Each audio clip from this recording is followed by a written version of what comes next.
This time on Keep Your Torch Lit, it's Sam versus Jack. Oh my God. Sam, I want your poop on a stick in my front yard right now. Whoa. I mean, I don't know, Jack. You kind of look like a walrus to me. Whoa. So, ooh, I don't know. Maybe that was a little bit too mean. Wow. You know what? Once upon a time, I was friends with a boy who I drove home with on the first day of Survivor Michigan. And now look what's happened to us. You know, we have this big war going on here, Jack, and I think that maybe instead of voting off you, I'm just going to vote off Sarah. She's just going to get, maybe caught in the crossfire here. Yeah, that's a good idea. I like that. I like that idea. That way, when someone plays an idol on you, you'll have an idol played on you incorrectly a second time. Ooh. You know, it just kind of follows the theme. Too soon. Still. Always too soon. All these years later. And it's all like, you know, I feel like it's been a while since we've done one of these. You know, we're getting into a good groove, and then there was you know, the little merge break, and then, you know, we were all busy. I was moving and stuff. So now we're back out here. It's good to be back with you guys. Yeah, we're back. Wait, Sam, didn't you also move? I did / am. I'm currently homeless, but I will be living on my roommate's couch as of next week. Nice. Yes. I'm in an interesting transitional stage of life right now where I travel so much I'm only home for weekends, so why pay rent, right? Might as well live on the couch. Yeah. Sarah, sorry, go ahead. Are you still coming to Kansas City soon? I definitely got to drift into Kansas City. I mean, last time I drifted into Kansas City and slept on your couch, I got a job. So yeah, you know, if I want another job, I should probably just like go and crash on your couch in Kansas City again. Exactly. A throwback to how Jack and I were like, that job sounds exhausting. You were like, I love traveling. Yeah, traveling is great. And then I texted Jack individually, and I was like, we'll see how long this lasts. And that was before pandemic. Mm-hmm. Sarah, you had a birthday. Did we talk about your birthday? I don't know if we did talk about it last podcast. My birthday was like almost a month ago now. July 28th. Did we have a podcast since your birthday? Maybe we did. Yeah, I think so. Yeah, we had one. I thought it was like August 8th, but I guess it's more like August 20. So, okay. Well, you know, speaking of knowing exactly what day it is, I love the part where Will and Ben Will was just like, October 19, 2018. I, William Bentz, of questionably sound mind, do declare war on Ben Roddenmeyer. They're so dramatic. This is like the most dramatic season. It really is. So yeah, like I was thinking that like we were getting dramatic in season 2 at times, you know, of all of our, you know, everything that Maggie was doing, but then just like these people just take it to another level, I feel like. I know. I kind of wish that Maggie was in season 3 and had like a 3-way rivalry with Ben and Will. I feel like that would have been even more explosive. Wow. Yeah, but she belonged with us. Let's be real. That's true. She did. And you know, nothing beats the cupcakes. Right. But Cupcake versus Ben and Will. Cupcake versus Ben versus Will. Who wins? Cupcake, 10,000%. Come on. Yeah, Maggie would just choke Ben and Will and shove their heads into the snow like she did to Bailey. Yeah, but what about Wawa? Ooh, okay, I think Wawa's a true winner. Wawa is like, you know, in horror movies, like Wawa's that one doll that like kills people. That's the vibe I get. Wow. So Austin like is secretly harboring this like killer stuffed animal. That's the plot twist of the century there. Yeah. Like it protects him, but like I could see it going bad shit on other people. Exactly. Like if somebody starts to attack Austin, Wawa's going to protect him at all costs. I am honestly, that would be a great movie where Austin is like this positive, wholesome force, but he's secretly like harboring this like evil, like violent, like stuffed animal that was like killing people, but is only protecting him. Like Yeah. sounds like the start of a great movie right there. Yeah. Like he took Yeah. out like all of his evilness and put it into Wawa. It's almost kind of like a Horcrux or something. I Yeah. don't And know. Wawa is a great name for a horror movie Yeah. too. Wawa. Coming Yeah. soon to theaters you know. All right. Well, I think that I've been hearing some messages from Wawa, and he's telling us that he wants us to start talking about the episode. So I think that Okay, we should probably do that. we're The talking about episodes. episodes 6 and 7, Yeah, right? plural. Yes, Yeah. we are talking about the episode. It's an S at the end because we are having a special combined episode right here, episodes 6 and 7. We're gonna start by talking about this Ben versus Will episode. Well, So I feel like they're both kind of Ben versus Will episodes in a they way. really Yeah. are. It kind of Yeah. makes sense to talk about them both. It's a Yeah, it saga. does. It is a saga. Because Ben versus Will did not end the first time with Ben going home, but the second episode it did. So, anyway, let's kind of go talk about that let's jump fallout. into it. Let's jump in. Chloe went home, and then Dylan's like, "What?" And Brady's like, what? Crying. Brady's literally like getting like choked up and stuff about Chloe, you know.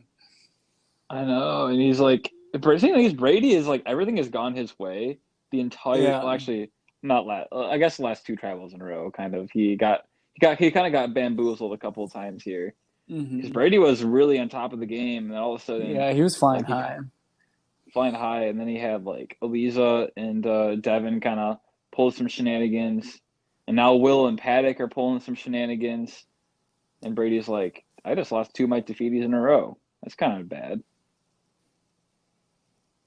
Yeah. Yeah, especially like who would have thought like after the Crouch Rock draw? Like I remember everybody reading in the comments that were saying like, "Oh, Sabu Sabu's done for, like rip, like I don't see how they can come back from this." Now look at where they are. Yeah, I mean, through episodes 6 and 7, we had two Tafitis go out, then we had 2 Tormentas go out. We haven't had a Sabu Sabu go home since Andrew. Yeah. Which I think is kind of interesting. Like, I feel Sabu like Sabu it's a had trend. I feel like it's a trend where the seemingly strong tribes always like self-destruct. Yeah. Relatable. Where have we seen that before? I don't know. No idea. Did that happen in season 1 with Yeah, I feel like Maison kind of did. Yeah, a with little Cooper, bit, yeah. Yeah. I mean, especially thinking about Mitch and Leia at the end there.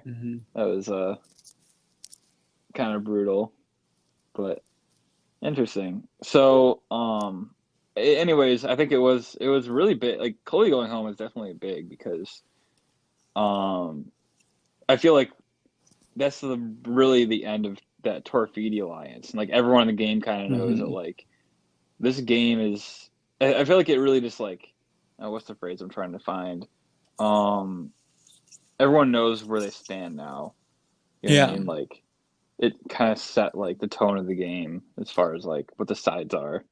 Yeah, like I feel like it kind of ended like the arc of just that had been going on since the Crouch vote about like, you know, very much like Torfidi versus Sabu Sabu, and then like the Chloe vote just like really kind of like fractured that, and now it's like a lot. It's kind of different sides than just the rigid original tribal lines, you know. Now the sides are Ben versus Will. Are you on Ben's side or Will's side? Yeah, you're either with Ben or you're against Ben. Yeah, you're either 10,000 steps ahead or you're 0 steps ahead. I mean, which you're side are 10,000 you gonna steps choose? behind. Yeah, exactly.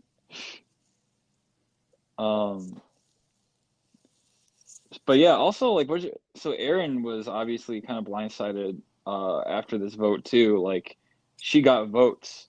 What do you guys think about like putting votes on Erin, and like I feel like blindsiding Jessie? blindsiding Jessie, I get more so because she's like closer to Ben or whatever.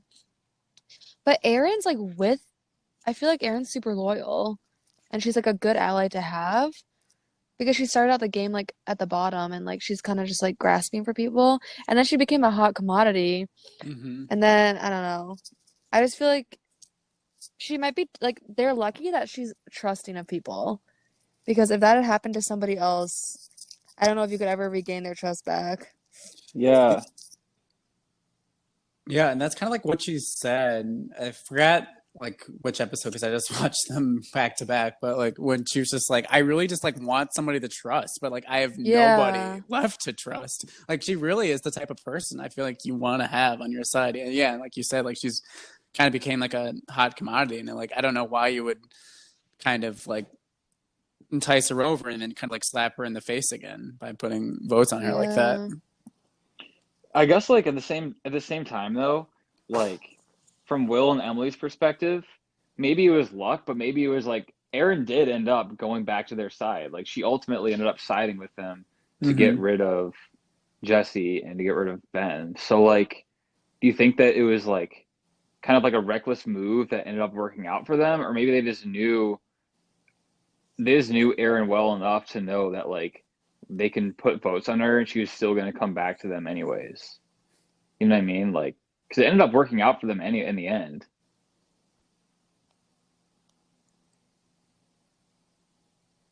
Yeah.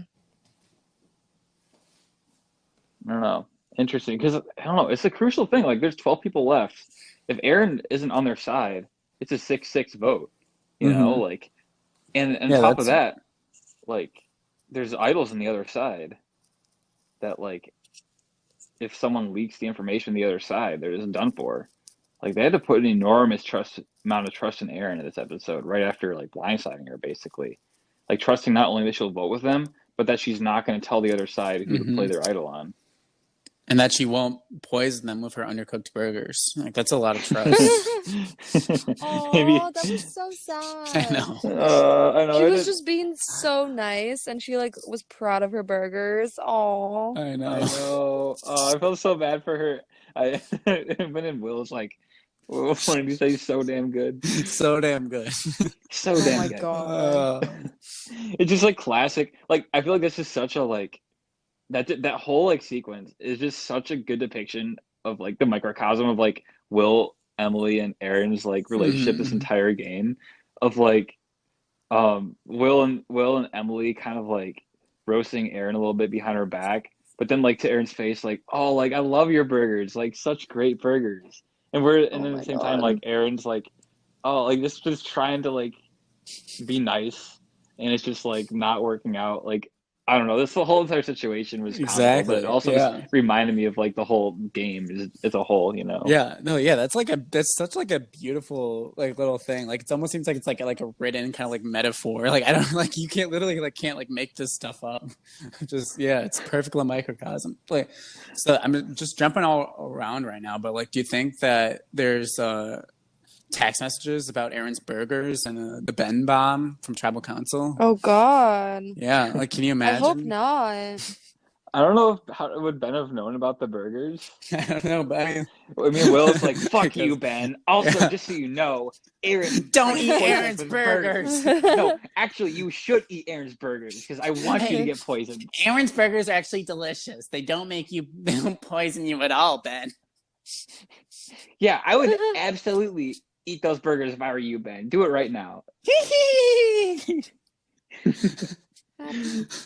Happy Halloween! Happy Halloween. That mask. Will is just such a showman. Like he is here. Will and Ben are both here for TV. Like you Yeah. can just tell. And that is one of the things that makes this rivalry so great. Is because like they're both so aware that this is a TV rivalry. Like Yeah. yeah, I don't know. We are jumping around, but it's fine. You know, this podcast is it's for fun. You guys like hearing our random thoughts, so you know, Yeah. it's Yeah. fine. Yeah. We're already a couple of weeks out from episode 6. So, we can jump around to episode 7, jump back, It can be more free Exactly. flowing. I don't know. So, all right, let's go back to some more episode 6 stuff. I don't know what the noise was. Okay. So, I love how Jesse's still being savage Jesse. Like, Jesse's confused about everything that happened. she's just kind of over Will and Emily, I think. Like she says that now Emily has Will's paranoia. Does that mean that Emily has officially caught Will syndrome? Oh my gosh, it's spreading like wildfire through these people. Is she not? I mean, I saw that Will was wearing a mask for Halloween, but Hmm. it doesn't look like Emily has been wearing a mask to protect against Will Yeah, syndrome. yeah. She definitely got it. Man, it's like Jesse's just watching everybody. Her whole tribe is just getting plagued by like this paranoia and they're all turning insane. Like Jesse's just sitting here and Aaron's yelling at her because I know you voted for me and blah blah blah. And then Ben and Will are fighting and Emily's got the paranoia now. And here's Jessie just chilling. She doesn't even know what was going on. Last week she's like, yeah, it's gonna be Austin. It's gonna be easy. And then all of a sudden she gets pulled into this car with like Sabu Sabu and Will and Emily, and they're like, by the way, we're your alliance now. Like Jessie just looks like she is not having it. Did Jesse ever vote right once this game? I'm just curious. No, no, right? She voted for Aaron when Nick got voted off, right? Because Yeah. that was that whole Yep, that whole yep. controversy. Then was this her second tribal council? Oh, dang. She voted for No, was it Austin. was it only her second tribal council? Yeah, I think her and Will haven't gone because they didn't go to the Andrew or the Sarah tribal. Oh yeah. Whoa. That's So yeah, then crazy. then she voted for Austin the first vote, and then Aaron the second vote Hmm. at the revote, and then Chloe went home.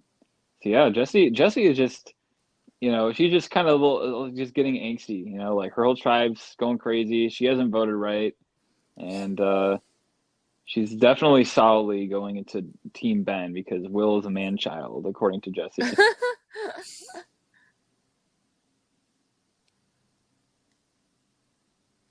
Um, but yeah, I don't know. After that, it's just like a lot of talk about how both tribes are going to throw the challenge, which ended up being pretty pointless because there was not The a merge. tribal challenge. We made a Yeah. merge. I kind of wish that there was a tribal challenge just to watch two different tribes try to throw it. I feel like would have been funny. I Yeah, why know. did we merge that early? Because Jesse wasn't even part of the jury. I think it was just one of the twists. We were like, oh, Yeah. we're going to do it merge early, and they're Yeah, not going to see yeah. it coming. Because they had a swap, and they only had one vote for the swap, which was like, so merging was pretty unexpected, I think. Right. But yeah, I know. I feel so bad that Jessie didn't make the jury. She would have been such a great juror. She would have had the most savage final tribal questions.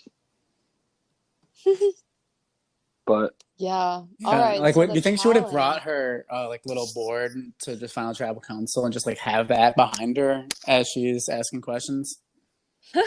She can use that to vote Yeah. in her voting confessional. Oh, she should have brought that instead of her Yeah. parchment. just hold it up. Yeah. She could just put the letters that spell man child and just say Yeah. that's what I'm voting Man for. child. Oh, so what do they end up naming their merged tribe?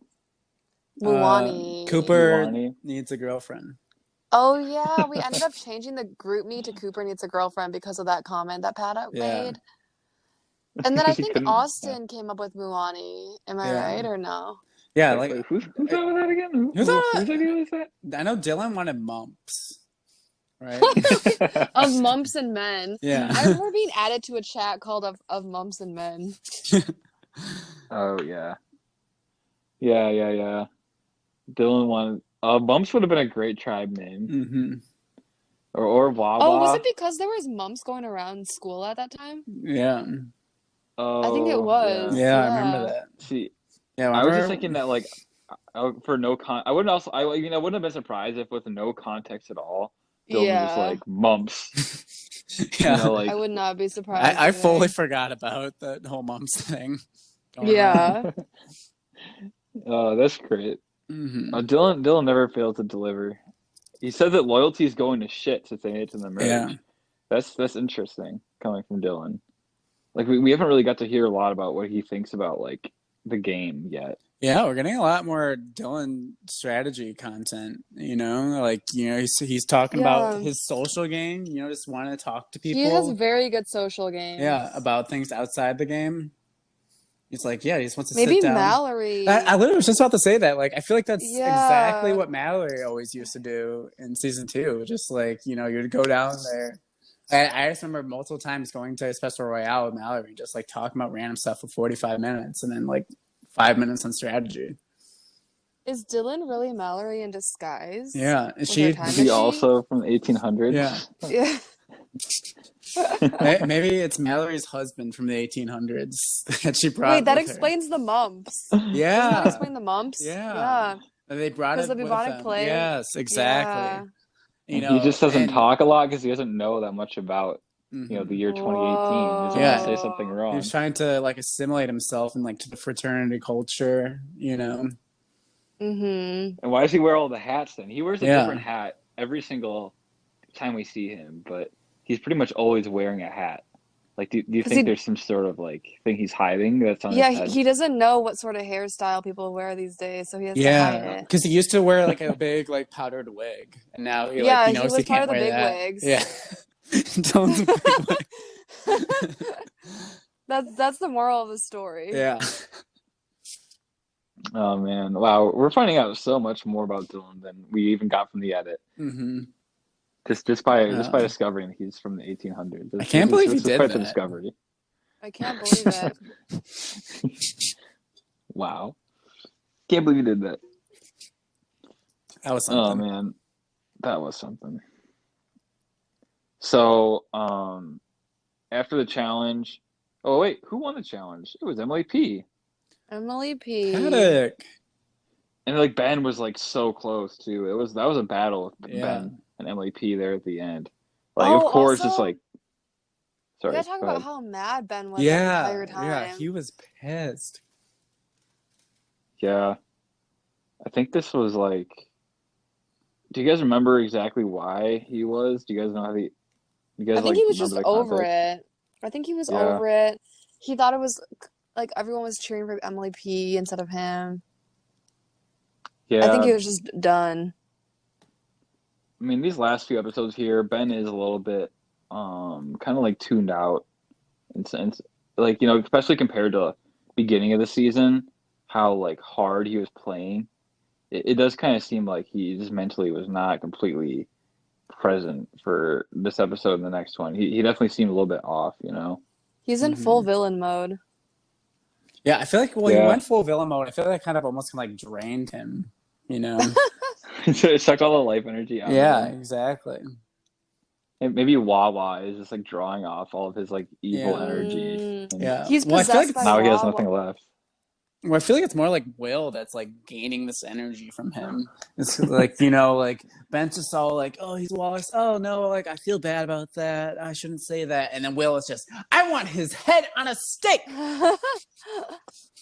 in my yard. That's true. Yeah, so I think he's just completely like just he's so sucking Will is the energy taking- out of him. He's taking the youth because he's getting old, Oh, That's how he stays young. Exactly. Ben does look kind of, he doesn't have as good like camera angles anymore. Like he's, This like late stage Will syndrome, like first is the first symptom is a paranoia, but that's not the full disease. Like the full disease is you start slowly becoming this like evil chaotic force that like sucks the life energy out of other people. Like that's like the full version of this Will syndrome. Like we're still discovering more of the disease. Yeah, it's quite like COVID-19. Yeah, this is very early stages. But yeah, Ben ends up losing the challenge, which like especially what's been discouraging, knowing because he kind of knew that like he was going up against Will on Will's side at this point. So not only did he lose the challenge, he lost it to Emily, who just turned on him. So Ben obviously not super happy. But we get to the idol hunt. Will says that everybody like ran out of the Mason Hall. I remember this in real life. I don't know if were you guys there for Oh, this or No? I was there. I was there. I was Yeah, working. yeah. It was me and Kevin filming Erin. I remember when she found it. Really? Yeah, Oh, you should tell this part then. You remember that you were actually with Aaron. yeah. Well, yeah, because I remember we kind of like were assigned or not assigned, but we kind of just like went off to like to follow one person or like a group of people the whole time, and like for whatever reason, it was like me and Kevin like wanted like we're staying around Aaron and Will, I think. Well, like at least like when Will came by, and yeah, I just remember like there was like they showed in the episode like there was a lot of people off like kind of in a group together, and Erin was kind of like doing her own thing, and yeah, so like we just kept on like following her. I think my phone died at one point, but I like didn't want to go home, and like I think that's actually why Kevin started filming Erin instead. I think I started filming Erin, and then my phone died. And then I was just like, oh, like I gotta stay out here. I gotta know who finds this idol, because like I think we all kind of knew that that idol would be found that night, especially because everybody had the clue. It wasn't hidden in like too like hidden of a place. Like the clue pointed like mostly towards where it was. So I was just like, I can't go home. It's getting cold out, but whatever. Yeah, and then I remember her finding it and just like inside as a producer, like freaking out because I'm like, oh yes, like because we knew that she was kind of on the bottom and like kind of on the Yeah. outskirts at that point. So like I feel like she was kind of like a perfect person to find it, especially because it wasn't just another white male finding it. Yeah. Hey, Well, Lucy was not a good white male thing. when she found her Yeah, idol true. Neither she was. pulled out of her boot. The one that the white male Nick found and gave to Yeah. her. Hey, shh. True. Actually, though, No, Elisa did find her idol, so that's true. that's true. That's true. But She good did. thing Erin decided to keep it to herself. Yeah. Yeah, because Oh we all no. know how great it is. Like, you always keep idols to yourself. I don't know who would ever tell somebody Yeah. else. Yeah. No. No, Aaron. no. Never Aaron. backfires. It's almost like because you had such good advice about the idols. It's almost like you were filming Aaron. She took like your energy about Exactly. idols and just decided. Jack never told anybody, so I'm not going to tell anybody either. Exactly. No, wait. Actually, I'm looking back on the footage. I think she is like immediately telling everybody, right? Ooh, yeah. Wait, actually, that's a little bit different than what we were saying, isn't Yeah, it? yeah, It kind of spread to everybody immediately, didn't it? yeah. She kind of told Emily Paddock without any pressure put on her at all. Actually, no, wait. No, Oh, okay, no, I there want was to say pressure. Okay, never mind. I take that back. I Emily. take that Emily did back. a I really take good that job back. at pressuring her. I take No, that back. take it back. I will put your head on a stick if you don't take it back. I'm sorry. I'm disrespecting both of them by saying that. I want your head on a stake, so Yeah. everybody will know what happens My head when we does. say incorrect information. Yeah. Everybody will see. Mm-hmm. I feel like Paddock did a really good job of. I mean, it was very cold and calculating, very manipulative, but very strong gameplay. Like how she basically just like had a suspicion that Aaron had found the idol. It was able to kind of like coax it out of her without that much like resistance. Yeah. Yeah. No. Like the whole like, oh, one time I was looking for Ben for so long, and like he never told me that he had it. That guilt trip. Exactly. No, Paddock's had a super strong couple of episodes, I feel like. It's like, especially like I feel like her like gameplay, edit, whatever, is really turned on like ever since I think like kind of like the start of it. I mean, like she's always been like pretty solid, but like especially if we're thinking like, oh wait, was that my idea or was that Ben's idea? I can't remember. I feel like ever since then, like she's been doing like super well on like the manipulation. Yeah. No, I definitely like agree that Emily like I think she did a good job beginning the game of being present in all the conversations and all the alliances, but wasn't putting a target on her back. And even now, like her game seems to be going in a good direction. I mean, after post episode 7, she's in the majority alliance. Like she obviously like looking at this Ben email that he just sent out. I think that like Emily's definitely gonna have to deal with the implications of that in the coming episodes. But up until then, in these episodes that we just watched, like Emily has been in a really good spot. I think that a lot of people are in the comments are like putting her as their winner pick, and like at this point, like it definitely does seem like, especially in episode 6, more than episode 7, Emily does seem to be in a really good spot. What thoughts do you have on it, Sarah? What? So what thoughts do you have, Sarah, about like about Emily and who's been playing well? I think Emily's definitely been playing well. Her social game, like I'm confused what like certain members of Tafiti and Sabu Sabu feel about her. Because I feel like I've only seen her work with like a few people. Yeah.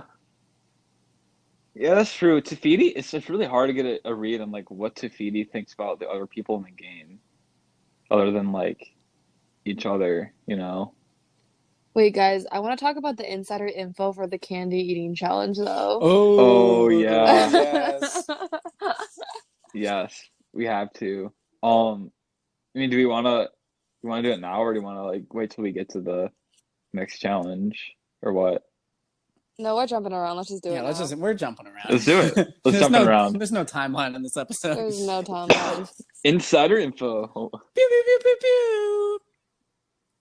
Basically, so you know how Cassie lost that candy corn eating challenge? There may have been a deeper meaning behind it. Uh-oh. Basically, we found out after the challenge that she can't, what was it, allergic or something? Yeah, Or I she think can't allergic. digest? Yeah, I think Yeah. She's like allergic to gluten or something? Yeah, which is in candy corn. Yeah, which is in candy corn. And so after that, her stomach really hurt, and she didn't really tell us before that she was allergic, so we felt really bad about that. Yeah, so like there's definitely a reason Cassie lost that, but yeah, after that I think every season we've like sent out like an allergy A waiver, question, yeah. and and like the application, like, do you have any allergies?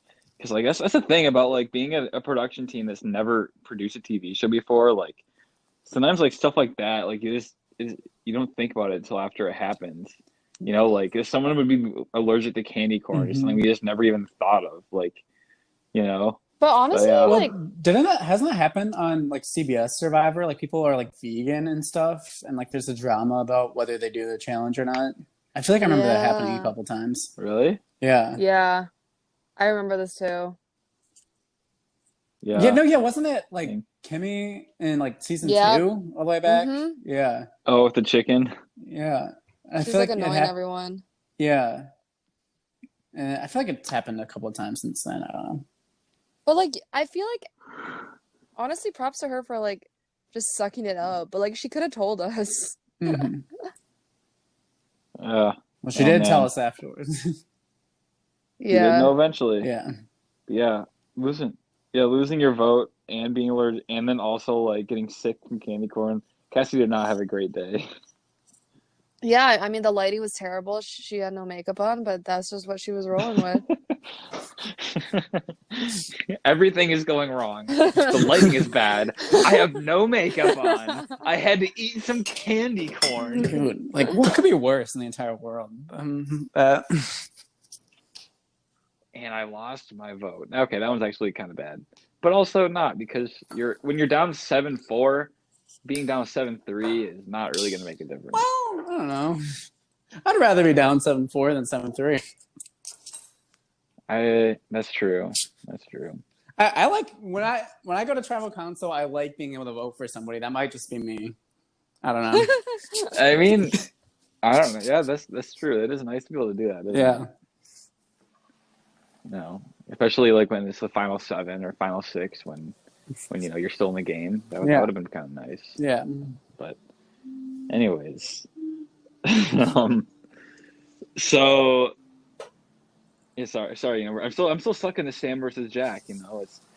It's a theme of the episode. Yeah. We already proclaimed it. I just want your head in the steak over all of that. Like, I don't know what to say. No, I want your head on a steak. I want a Sam steak to eat. And it's going to be super rare, like Aaron's Burgers. That's going to be so damn good. Yeah. So so damn good. So damn good. I think. Sorry, just to keep going back to that. I just love like the like pause he has like before it. Like he's like he knows he's in pain even like a few days after or whatever. It's like, yeah, thanks for that. So Also, damn I good. wish that. I feel like Yeah. these people like to eat a lot. Like Aaron was like chowing on those noodles Yeah. at confessional. They're always eating Oh yeah. candy. Yeah, there's a candy. We had Cassie eating candy corn. We had Will eating a raw burger, and Emily eating a raw burger. Aaron's eating some noodles. Yeah. Well, Last yeah. tribal, we had Jessie was Jessie. sucking on that Mm-hmm. Laffy Taffy.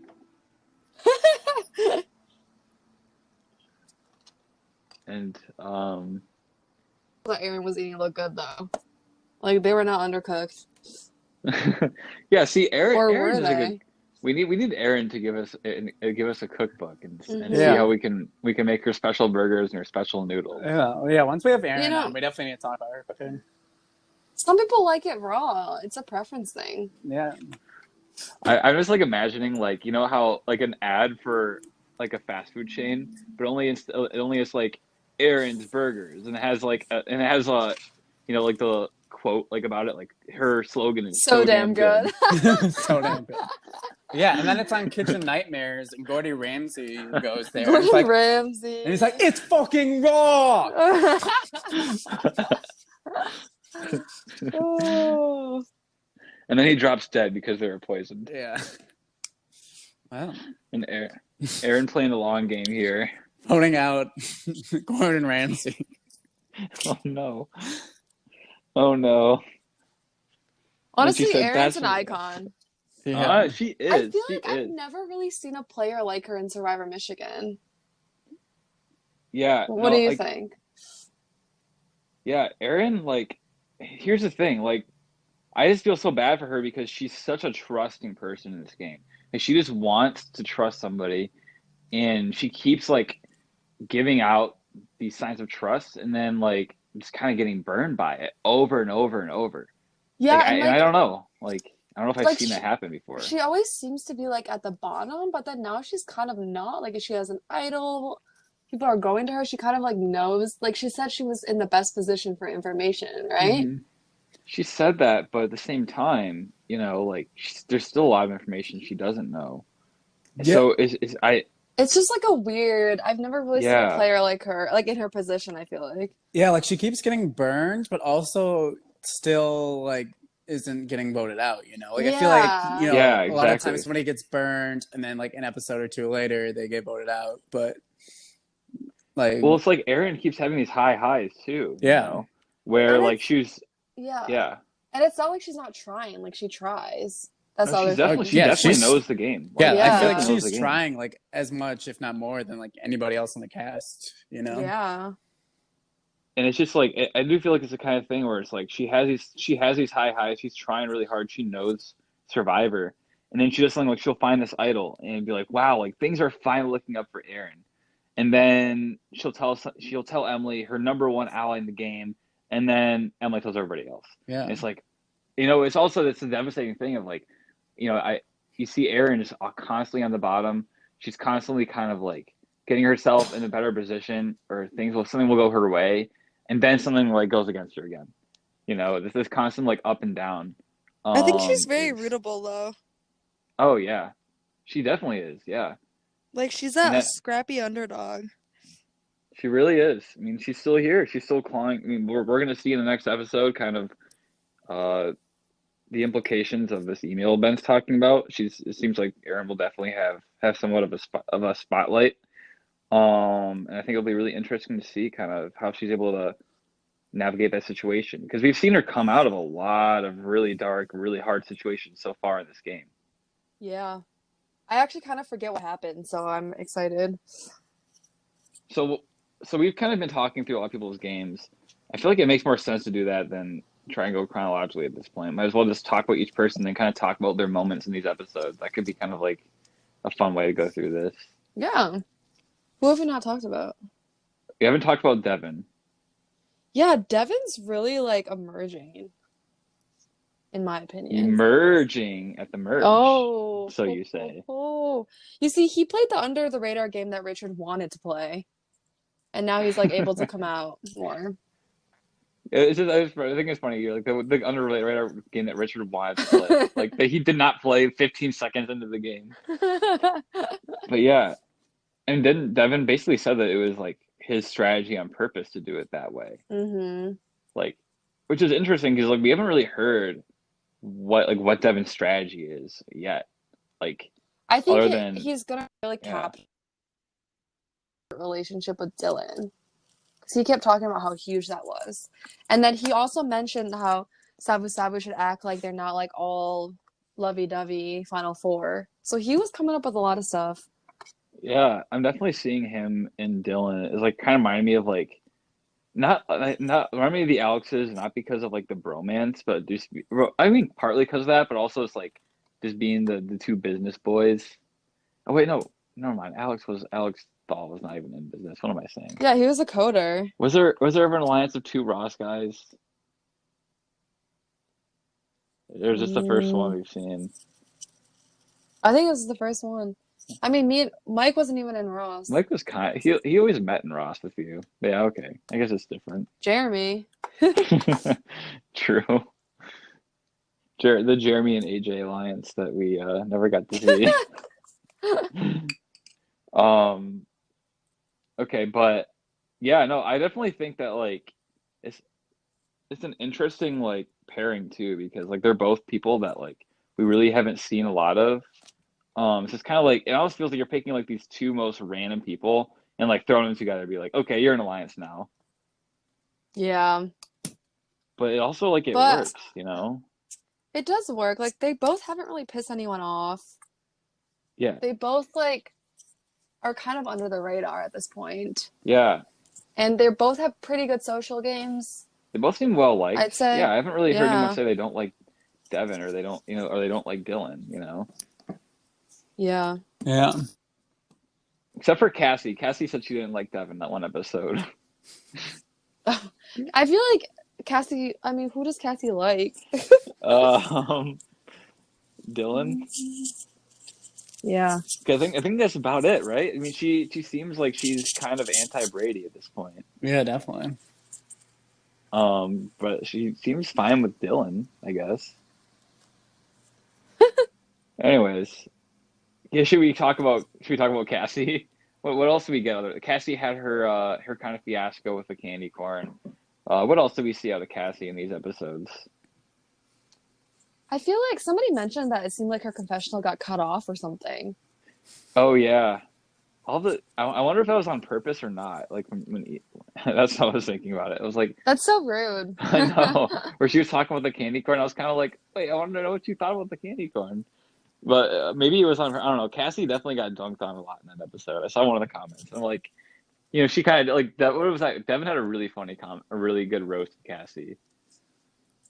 Oh yeah, it was like Lisa and Devin were talking, and Lisa was like it would suck to have your vote taken away. Like, what did Cassie even do all week? And Devin's like the same thing she does every week. Nothing. It was so savage. But I don't know what other Cassie moments do we have.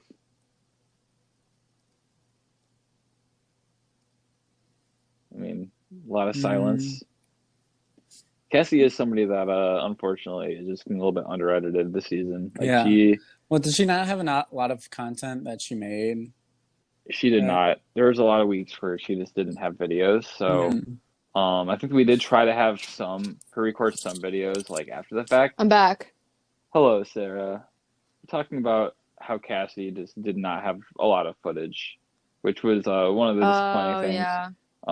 Wish we could have given her more, but you kind of have as someone that's editing or storyboarding, you really just have to work with what you have, and sometimes you just don't have a lot, Yeah.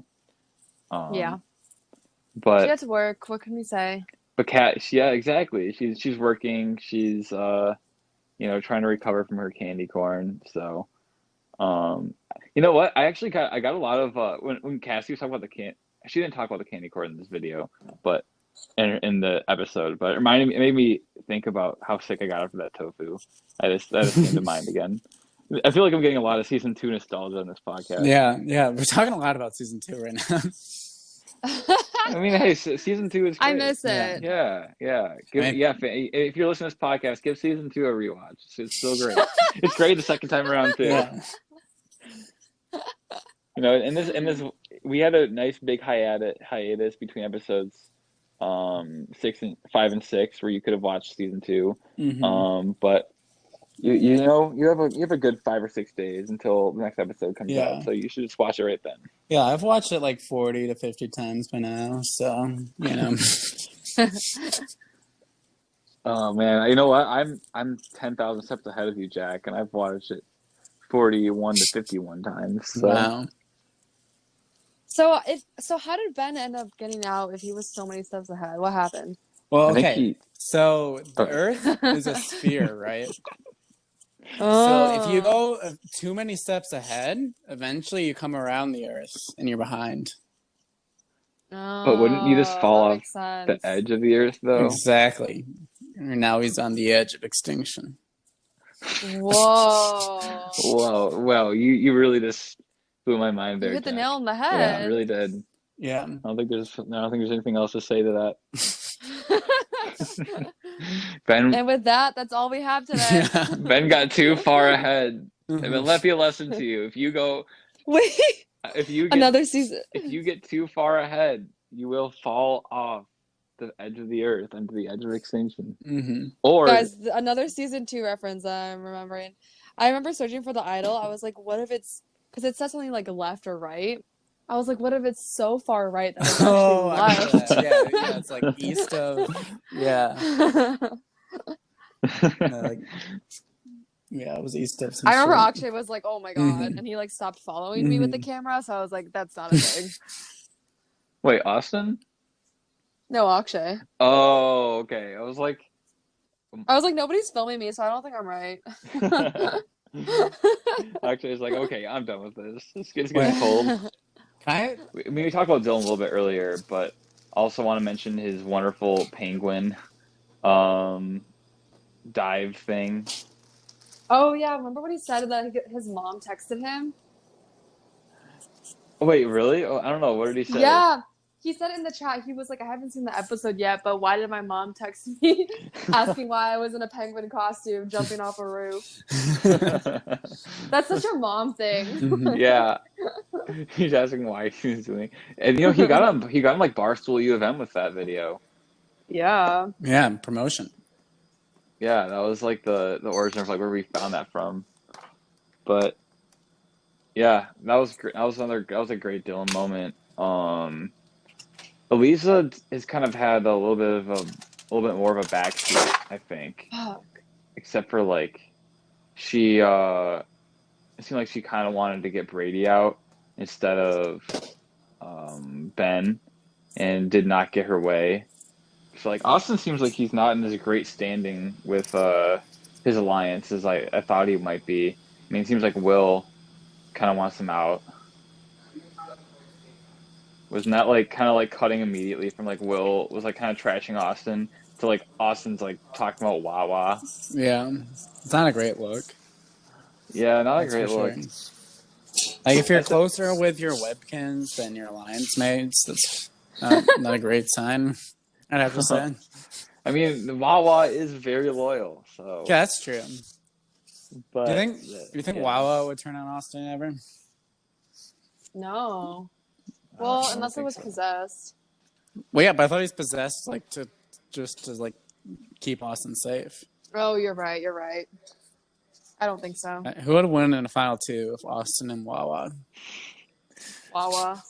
Yeah, I think that's a 1000%. sweep. That is a sweep. Wawa's dangerous, man. I don't know. If people are bitter against Wawa, I don't know. Well, because Wawa will just possess them. That's the thing. Yeah, and like force them. Yeah. So what's the Wawa connection with Lavana? Live Wawa?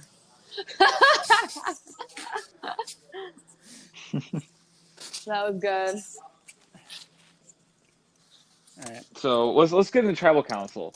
So we've been jumping all over the place. We've been talking about a lot of things. We're going to tribal council. There are 12 people left, and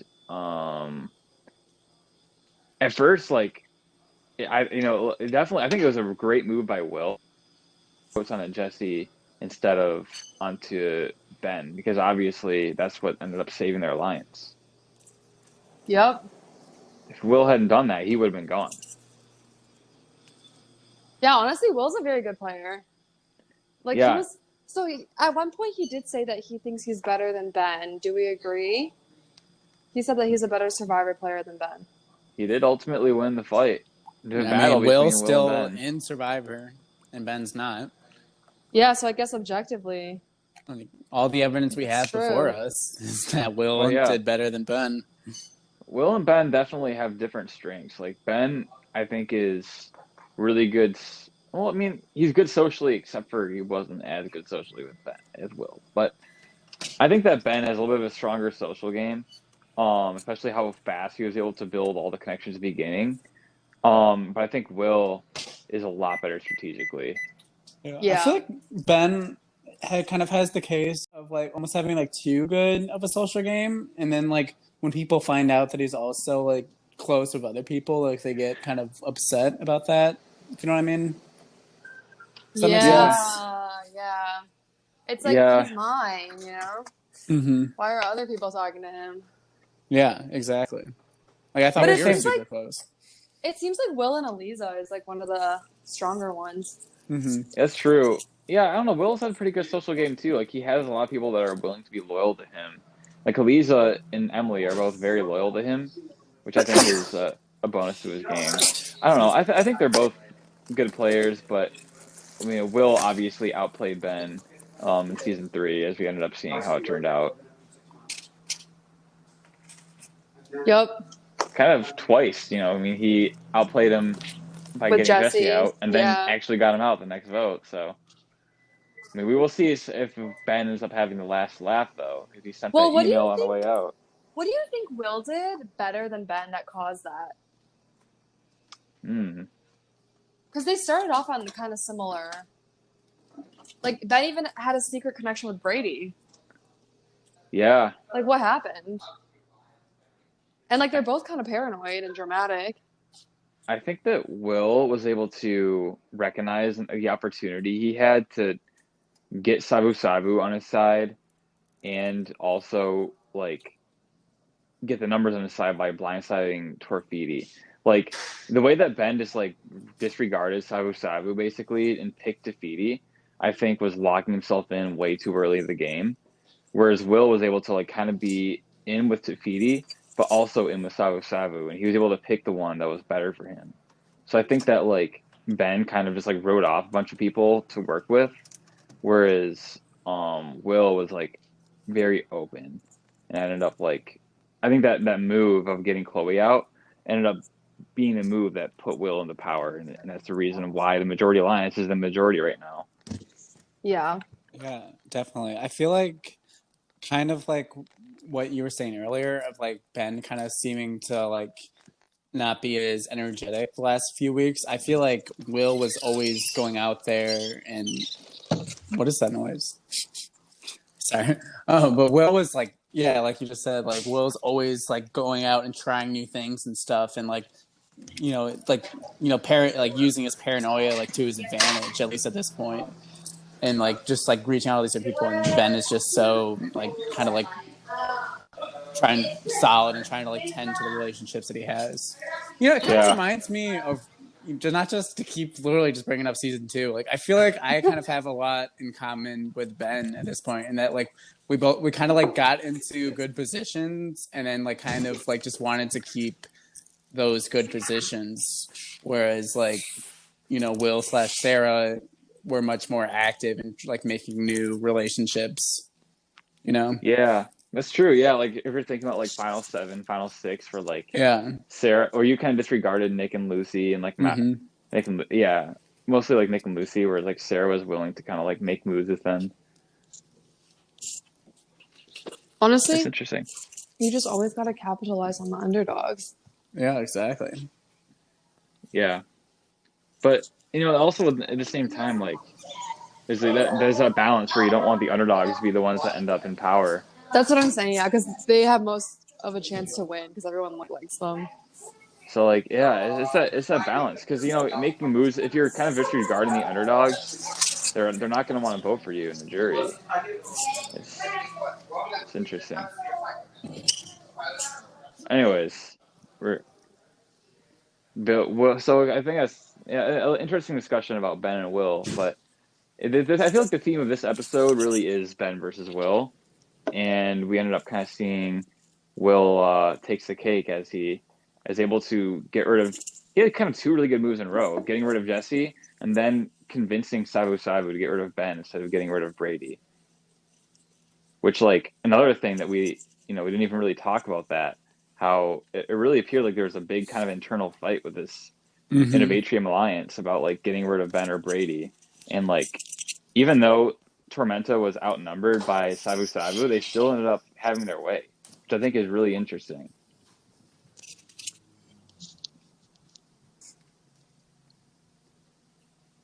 And I feel like part of that, too, is Will telling Brady to vote for Ben, in that one shot we saw of him and Brady kind of like walking around campus.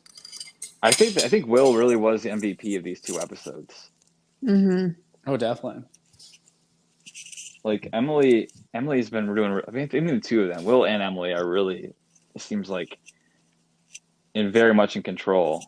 And this Ben bomb, this email, seems to be hitting them right at their height. So, as I already mentioned, that it would be interesting to see how Aaron deals with all this stuff. It's going to be interesting too to see Will and Emily and how they're able to navigate the situation. So really excited for next episode because it seems like things have been, for this episode, we have these two tribals, Ben versus Will, where it really seems like there's this established group that's in power, and things weren't really shaken up a ton.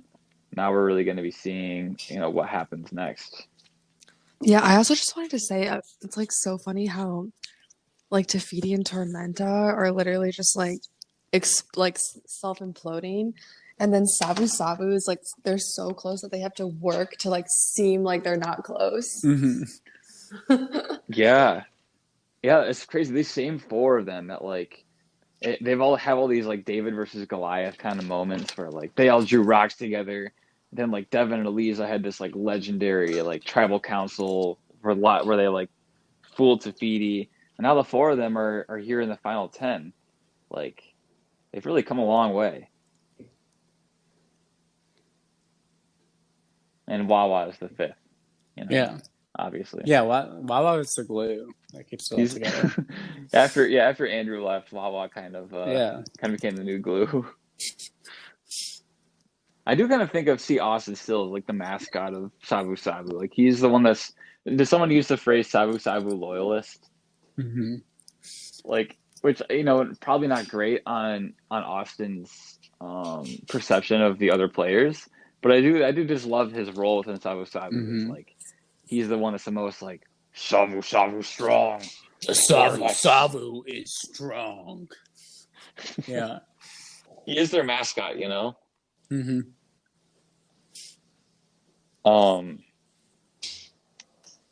So, yeah, we see Ben exits the game. He says that he has a crush on Devin. So cute. I ship Ben and Devin. That'd be quite an interesting romance.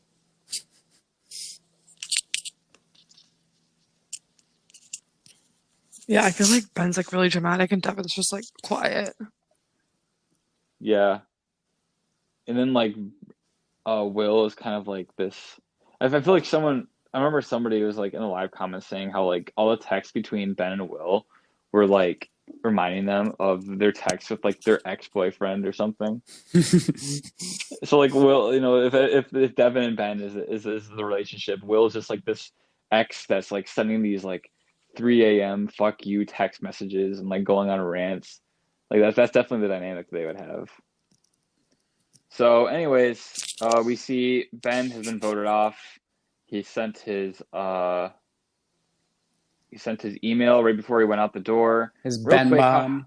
His Ben bomb. We can talk more about this next episode, but what do you think about like his ability to send out an email that has information about the other players? Yeah, we love it. Yeah, I feel like this is definitely something more we can get into next time about kind of the behind the scenes insider info about like when Ben would be able to do this.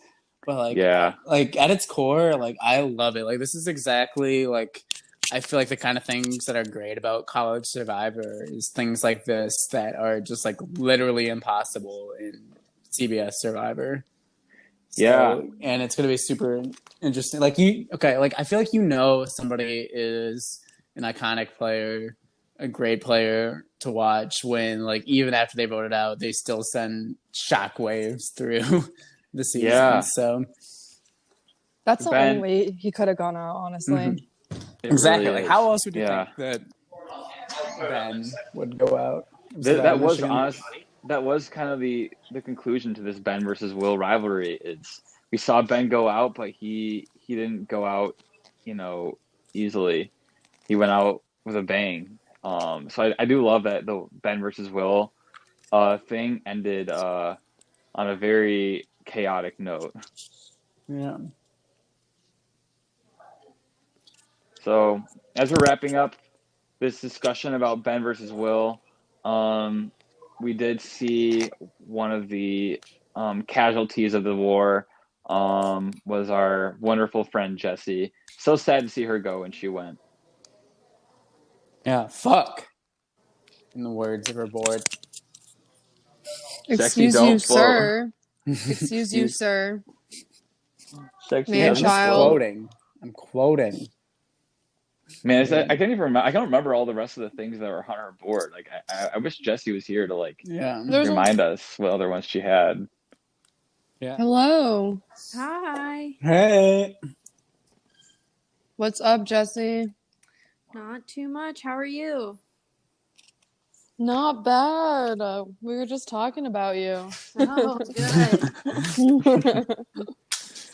Oh man, how's your life been, Jessie? How's it been? School's starting up soon, right?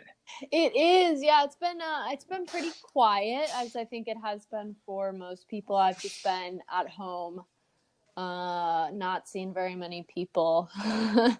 Looking forward to moving out of my house. You're How gonna Yeah, be a about you? dang. senior? I'll be a junior. Oh, wow. Okay. Yeah. Yeah, I still got 2 years left. Man, so you're Nice. halfway done with college then, basically. Yeah. And you're gonna have the pandemic like right in the middle of your college experience. Yeah, I'm so happy it's not my senior year. Like, Yeah. hopefully I Yeah, can have a honestly. regular senior year. Yeah. So what's going on with rowing? Are you gonna miss like is the rowing season gonna get canceled basically? We've had very little communication. I think it's mostly going to be singles in the fall at least, which means like I don't really have a job. I might ride in the coaching launch. I might not go at all. Hopefully we can have some kind of spring season, but obviously that depends. Yeah. Could there be like social distancing with like an 8-person boat? Maybe like one person in like the bow, one person in the stern. I don't know. I think our Wow. coach thinks that's like super clubby, so he doesn't do Guys, it. Yeah. guys, all 4 of us were rowers. Oh my Whoa. That's god. Yeah, at some insane. point in our lives, yeah. Yeah. Man, No, yeah. Greg doesn't like that, which I get. And they like propose because some of the houses have enough people that they could take out like a 4 and 8, but the school doesn't like that idea. So probably just small boats in the fall. You think that we could have a 4-person boat of all 4 of us? Yeah. Let's take out a 4. Take out a quad. We could do it. Yeah, take out a quad. All right, what seat do you guys row? I'm mostly port, but I can do starboard if I Same. have to. Yo, I can do both sides. I'm Usually port. bisexual. Yeah. I'm reluctantly bisexual. Like I prefer port, but if push comes to shove, I'll do what I gotta do. Yeah, it just depends on my mood. Mm-hmm. Yeah, Jesse, talk about your role within the rowing team. I don't know if the listeners know much about your involvement with rowing in general. Yeah, so I'm a coxswain. I sit in usually the stern of the boat. I steer. I run practices, run the drills, run the race plan during races, and motivate. So I don't row, at least on the water. I sometimes will join in on the erg, but I never on the water. So when you were a freshman, I mean, you did Survivor during your first semester of college, right? I did. Were you doing rowing at the same time too? Yeah, first semester of rowing, first semester freshman year is definitely not as intense as it sort of ramps up throughout college. So it wasn't too difficult. I think like first semester freshman year though, I was like the most involved that Oh I'll yeah. probably ever be in my life in any like I feel like every minute of my freshman year was scheduled into something. I was in Glee Club, I was in Tennis? Survivor, I was in tennis, Yeah, I was on the literally. rowing team. I was What? like, I don't have time to breathe. Oh, you were in Glee Club too? Yeah. Dang, that's an Um, intense freshman year. yeah, I dropped Glee Club after first semester. It wasn't my thing, but I had a lot going on. I just like wanted to do everything, which is like not a bad way to approach the first semester of your freshman year. But I did not do well in stats as a result. I mean, what was it like during Survivor when like not only are you trying to figure out what Survivor is as a game, but you're also like trying to figure out how to be a student and also like doing all these other clubs. 2 sports? That's Yeah. crazy. And getting into the car with strange 26-year-old men. Like, come on. That didn't even like I don't think it even struck me as like all that strange at the time. Looking back, like when people are saying that, I get it more. Like, yeah, that was kind of odd that I was just like, okay, well, I'll get in the car with you. Yeah, it was pretty easy, pretty crazy, but I didn't know any other way. I joined Survivor like the second I got onto campus. So I think hitting the ground running is the way to do college. Oh, yeah, Yeah. for sure. And I feel bad for all these freshmen that are going to spend it in their dorm this year. Like, not Yeah. by choice. I know. That's gonna be so hard. But like, I think that is really good advice too. Like, because I mean, I'm sure you learn like a lot about, like you said, you drop Glee Club. Like, you figure out what things are your thing, you figure out what things are not your thing, and it's like by doing so many different clubs like that, like you just get such a full experience. Yeah, and the stakes are pretty low, like that first semester. You know, I don't think that stats grade is going to come back to haunt me too much. But and like, you know, I like felt so I like hadn't quit anything, I don't think, until I like dropped Glee Club, and it like really tore me up, and then I was like, no, like this is the right decision. I can't do actually everything on campus all the time. Time to drop Glee. But Glee's wonderful if anybody's thinking about it. Wait, you said the stakes are low. I'm pretty sure that Will and Ben would argue that the stakes for Survivor are basically life and death. Oh Yeah. man, yeah. I mean, the stakes are in Will's front yard, I thought. Someone's about to be burned at the Yeah. stake. The stakes in Survivor are pretty high, but the stakes for my freshman year were pretty low. Yeah. Although I definitely wasn't thinking about like YouTube comments my freshman year. Those like I became like way too into those watching this. Oh, That yeah. feels Yeah. like high How can stakes. you not? Like, oh my Yeah. gosh. I think you only got good ones, pretty much. I got right? like 2 bad ones and they like tore me up. Yeah, you those know? are the ones that stick. Yeah. Yeah, exactly. know. Like, you can read Yeah. 100 good comments about yourself, and then there's like one person who's like, "Oh, fuck this person, they Yeah. suck," and that's all you think about. It's the Yeah. I worst. still Yeah. remember mine too. Yeah. Same, yeah. Yeah, what was it like like how did it like going through this whole experience of like watching the season and seeing the comments, like did it live up to what you expected it would be like, or was it different than what you expected? Like, how was that experience for you? I think it's been a ton of fun. I think like when I was playing the season, I just had so little clue of what Survivor was about, and I actually haven't watched any Survivor since then, so I still have relatively little knowledge, and so like watching it play out, I'm like, oh, like that's what they mean when they say like a big move, like people would Oh, always say yeah. that to me during the season, and I'd be like, okay, like I don't know what would even constitute like a move.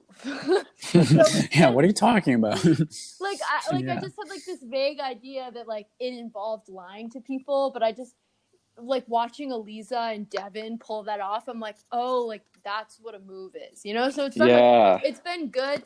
It's been a lot of fun for me to like watch what people that know what they're doing have done.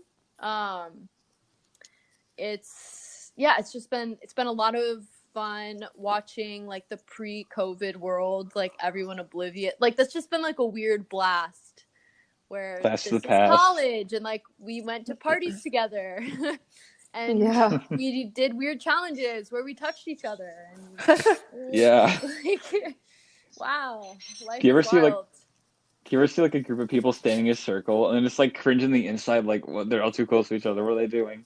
And it's Yeah, like, oh wait.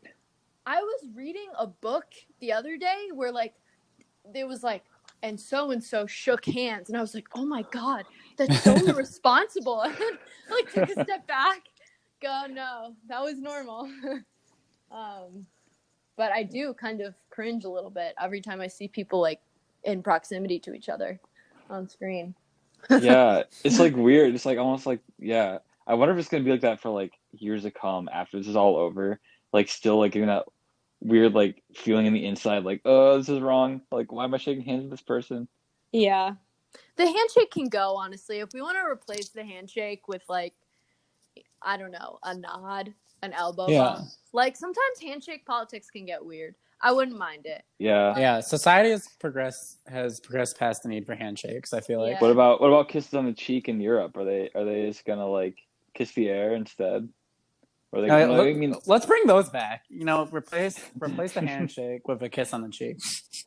Someone was telling me that I don't remember who, like they have family in France or something, and like they said that people will like pull down their masks, like be like walking around with masks on, and then when they see someone they know, they'll like pull down their masks and do kisses on the cheek, and it's just like, guys, like that defeats the purpose.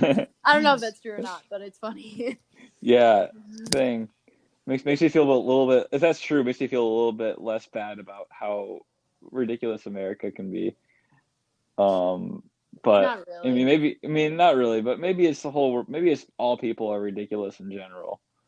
Yeah, I don't know. I want to feel like not weird about going to a party, which it's like good that I feel weird about it now. But yeah, I hope that like when I'm 30, I don't like still like cringe. You know? that would be bad. I would hope not. But yeah. Something I noticed. Oh, go ahead.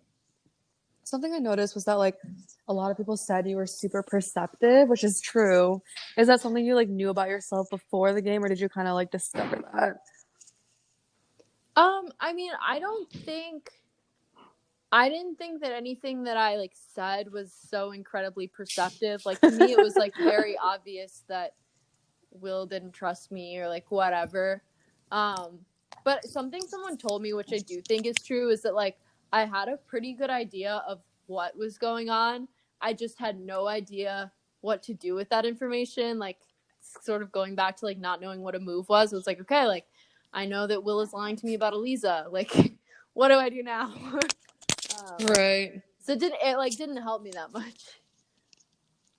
Yeah, I do like wish that like you would know what to do with that information, because like you did like always. I feel like you had a better read on a game than most people in your tribe who have been watching Survivor for like years. Like a lot of those people other than Nicholas obviously were like super fans. Yeah, I mean, Will and like, I mean, especially Will, his whole thing is to like be paranoid of everyone. Like that's his like game plan. Emily watching, I had no idea that she was making all these moves behind the scene. Like I was, you know, people were like, oh, like Emily's good at the game. I was like, oh, like I didn't see it when I played, but watching it, I can see it. Aaron is quite trusting. That came out a lot in this episode. So, I guess so. Yeah, and what do you think about Ben? Like watching, like what your impression of Ben from like when you were playing versus like watching him on screen? Oh man, he was a real villain in at least in his edit that he's got. I don't know. I mean, he obviously had so many videos that he posted. You could probably have sort of molded him into whatever character you wanted. But like to me, Ben was like this like super nice, friendly ally, and so watching him as like this kind of like villain on screen has been kind of fun. I don't know. My mind isn't gonna change about like anyone on the season after 2 years, like watching them on screen. Yeah, I mean that's the thing. Yeah, like the videos like only reflect like you're only seeing a couple minutes of each person out of like however many hours of footage they have that week, and Right. that's only out of however many like days of time it was in their life, and then Right. it's not even real, and it's them playing up for the camera half the time, and it's just like, yeah. Right. I But get the sense that Ben's like playing much more of a character than I was playing, which makes sense in SMTD. And so is Will. Like to me, the character that Will is playing is like more different from real Will than like the character that Ben seems to be playing is from like real Ben. I think Will's confessionals are like way funnier than I was expecting. oh, that's interesting. Okay, so Yeah. you think that Will was like a lot different in like real life than what you saw on like in the videos? Like the way that I interacted with Will, I always thought that he took himself like super seriously and he took the game super seriously. And then a lot of these confessionals, it seems like he is kind of making fun of himself a little bit, which I appreciate. Oh yeah, So yeah. It is also all it's a game for fun, which I think is at the end of the day like the good thing about it all. Like it's a fun experience, or you hope it's a fun experience for everybody. yeah, But yeah. sure. So what was your knowledge of Survivor before you came into the season? I had no knowledge of Survivor. I had definitely never seen an episode. I struggle to watch things where like I think people are gonna be like really thirsty or hungry. Like I get like very uncomfortable and I'm like, oh my god, like somebody feed them, And so that's what I thought like all of Survivor was. So I never wanted to watch it, because I don't like to watch people like in pain. That's like what I thought Survivor was. Somebody never feed seen an them. episode. What? Somebody feed them. No, I'm like seriously, just get that man a steak. I don't want to watch this anymore. So I never seen an episode. I figured that I wasn't gonna be like starved on the campus version of Survivor, so I thought that was fine.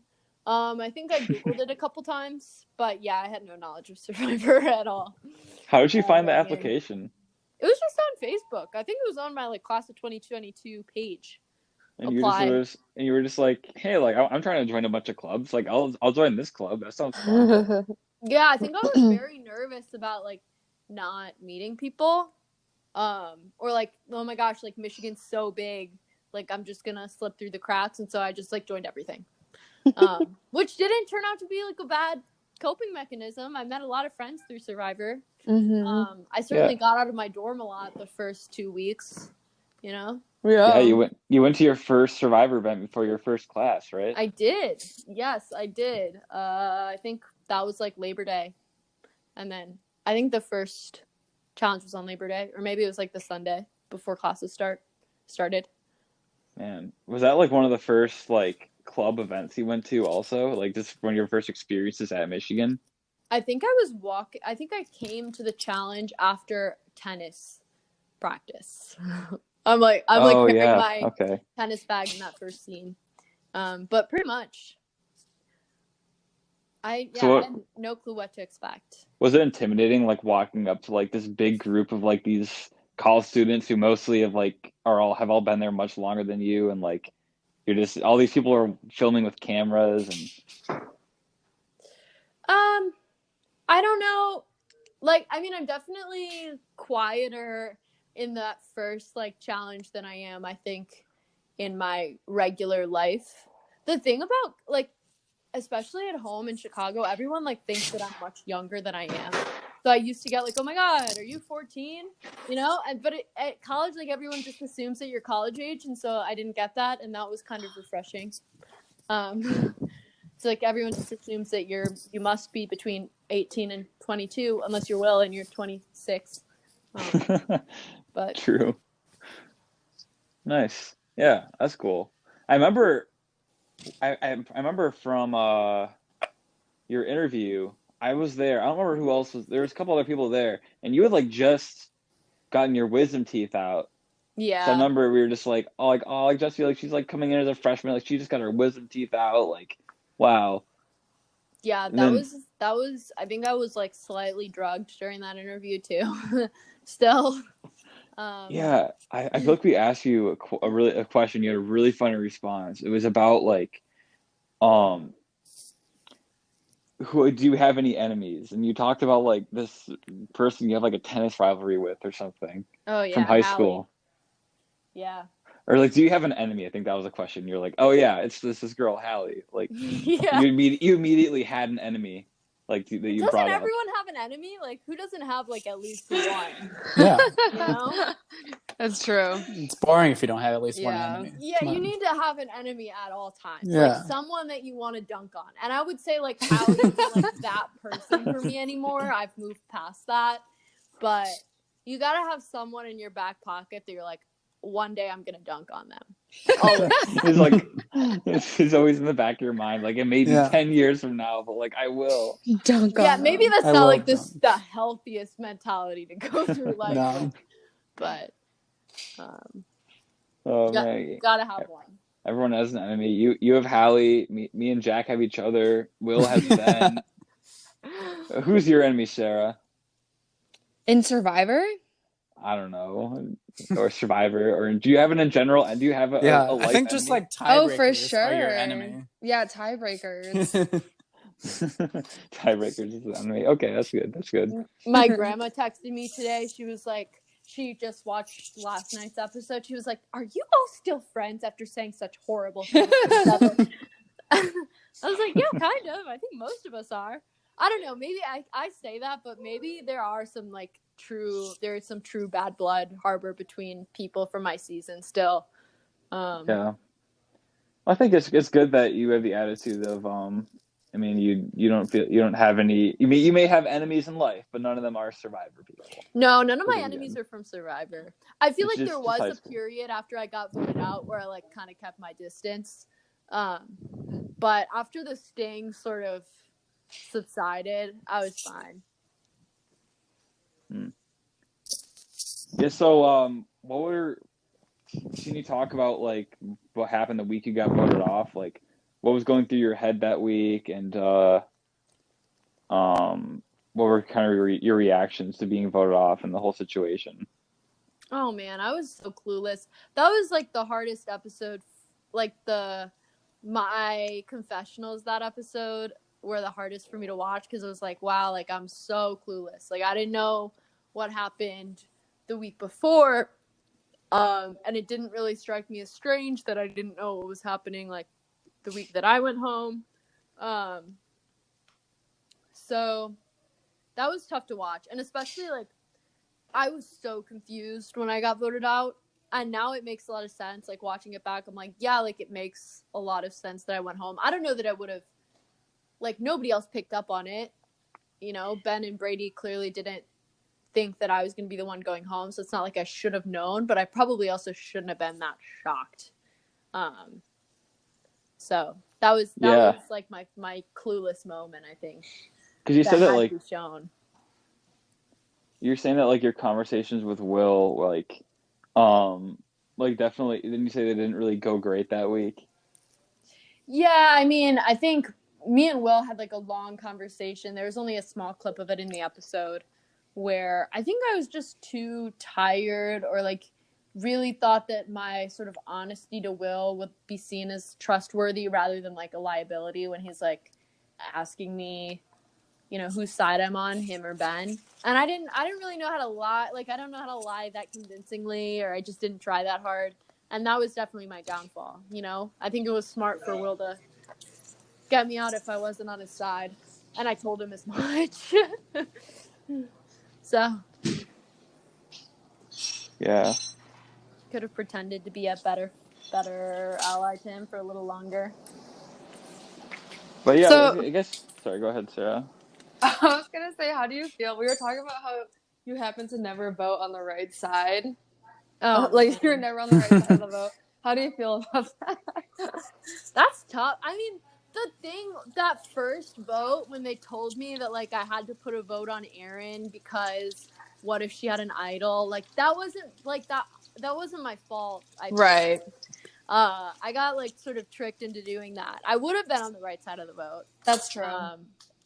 But, yeah, I guess that sort of, that I'd like to be on the right side of the vote once.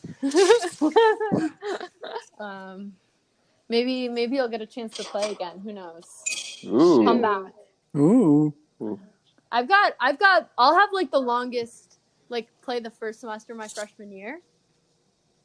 Like I got a lot of. I'll be around the longest probably. That's Oh, true. that's true. That's true. Yeah. Yeah, Jesse can play like 5 times. Unless This year, every other Cass, season. Cassie's not so involved in the community. That was the other Oh yeah, freshman. Cassie is someone else. Yeah, she's also a freshman. Wait, were you two the only freshmen? Yeah, we were the only freshmen. Did Bree play her first semester or second semester of her freshman year? Second semester. Second semester. Yeah. Camila? I feel like Camila's second. I feel like you and- guys never age. Like, how are you still in college? I feel like so much time has gone by. Yeah, I feel like I played Survivor years ago, like decades, like at least 20 years. Well, Jesse, does it feel like a long time ago now? Like when you're watching this back? Oh yeah, it feels so long ago. It feels so long ago, especially like because it's pre-coronavirus, and I just feel like this has been forever. So that was like way pre-forever, you know? Yeah. It feels like many years ago. Well, And yeah. I'm watching it and like I can't remember what happened. Like I know the week I went home, I knew that I went home, but I was watching it with Bailey, and you know, Will's like, I know that you told Ben about the plan, and I was like, did I? Like, and then there's like a confessional being me being like, yeah, like I told Ben about the plan. So I just didn't remember so much of what happened. In fact, it adds another layer to it where it's just like, not only are you seeing things you never seen before, you're like, I also don't remember what happened, so I can just like, see what happened. Like no clue, even what I said. So, At all. what were some of your favorite moments throughout the whole experience of playing? Ooh, definitely, you know, the party at Cooper's house was a lot of fun. I think I really sort of enjoyed getting to know Ben a little bit later in my run, getting to know Brady.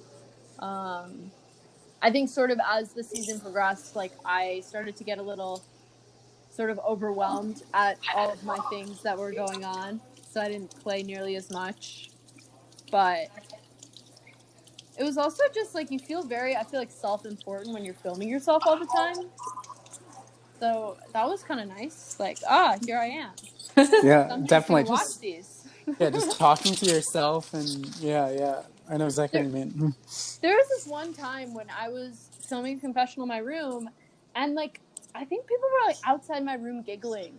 You know, like who's this like girl in her room filming herself? Like this is so stupid. But yeah, I felt pretty big. Yeah. Well, it is like it feels like you're actually on a TV show, you know? Like you have the producers are always like asking like what you're gonna do and stuff. You're like filming yourself, and you know people are going to end up watching like whatever you're filming. Yeah, maybe I should have filmed. I like in hindsight, I should have filmed more. Could have, you know. Yeah, that's one of the tough things is just like knowing in the moment how like there's always you always wish you had more footage, unless you're like Ben or Will, then you have more than enough footage. How But many in general, hours it's did they like have? Do you know? Too many. They have Ben like set a record. multiple. Yeah, Ben he had had, like- 77 videos one week. Oh my I god! thought Crouch had the record. No, but then Ben surpassed it. Oh, okay. yeah. Crouch had like 50 something. Mm-hmm. There's some of those clips of like the one of Ben and Will like reading each other's texts. That was so funny. Oh, And the one this week about the burger. Oh my gosh! That Yeah, really where got me. we kept talking about how they're talking, and like there's that pause, and then Will's like so damn good. Yeah, that really was hilarious to me. I do hope that they probably didn't ever tell Aaron. I don't know. I feel like if your burger's undercooked, you can just be like, hey, can I cook this a little longer? Like, I don't know. Is that weird? I mean, maybe if you're like good friends with them, but if it's like somebody you're playing a competition with, I don't know. I would be scared of Yeah, pissing them you don't off. be a weak person that can't eat Yeah. a rare burger. Yeah, come on. I don't know. Yeah. Just But of course, like suffering it's like through. Yeah, it's just like classic. who knew that there would be multiple eating competitions in this episode, you know? Wait, we were just I'm honestly glad I didn't have to do the candy corn challenge. I hate candy corns. You know, if I had to be voted out ahead of like any challenge, I wouldn't have wanted to do that one. That's funny. wait. It was actually funny. We were talking earlier about how like the whole situation with Aaron, Will, and Emily was like such an example of just like their dynamic, like as in general of like like Aaron's super trusting, is doing this nice thing, and like Will and Emily are like saying one thing to Aaron but like saying a different thing when she's not there. And then like I think it's just hilarious that like of course like then your part of the analogy would be that you would have just been like these burgers are undercooked. Can I cook them more? Like he would have just like said it. Like I feel like it fits in with with like the whole metaphor for the game even further. Yeah, I definitely would have said it. I wouldn't be offended, you know, it's not like, oh, like your cooking's bad. It's just like, hey, you like your burger rare and I like mine a little bit more cooked. I don't know. Yeah, I wouldn't be offended if someone thought that their burger was too rare. So then I would not think that it would offend someone. Exactly. I don't know. Classic Jessie. Maybe it you projects weakness. I don't know. the whole rest of Tormenta is like getting all paranoid about this burger, and Jesse's like, "Hey, it's no big deal. Can I just cook it some more?" Like it just makes so much sense. That's great. So okay, we just have a few minutes more. I mean, Jack, Sarah, do you guys have anything? Yeah, I guess any regrets about the game you played at all? It's hard to regret the game because I like really didn't know what was going on. You know, I did my best. Mm-hmm. But now that I know like what it looks like, I like kind of wanted to scream at myself. But I don't know. I can't have regrets. I didn't know what I was doing. I did my best. I wish I filmed more some of those weeks, but Mm-hmm. not too much. Not too much. Cool. Awesome. All right. Well, one last question, Jesse. Like looking at the whole experience as a whole, like what did you get out of it? Like just how did it impact you in general? I mean, I think I definitely got the chance to meet a lot of people that I wouldn't have met otherwise. I don't have any other things in my life where I cross paths with people from SMTD, from people in grad school, from like Survivor super fans. You know, I don't know any of those in the rest of my life. So that's a fun niche community. I don't know. I got a lot of fun parties at Cooper's house. I mean, it's been a lot of fun to watch myself and like others play Survivor, sort of, especially when I'm locked in my house and haven't done anything fun in months. Yeah, I don't know. It was a super good introduction to Michigan for me. Mm-hmm. For sure. Aww. Yeah. So, thanks a ton for coming on, Jesse. I'm really glad you took that step to apply to Survivor Michigan and got involved with everything, and glad you had a positive experience. yeah, thanks so much for having me. And have a good one. You too. Bye, Jesse. Bye. Goodbye. So let's give a eulogy for Jessie. She is officially our 12th place player, just missing out on the jury, which is very sad. Very hard to so see. disappointing.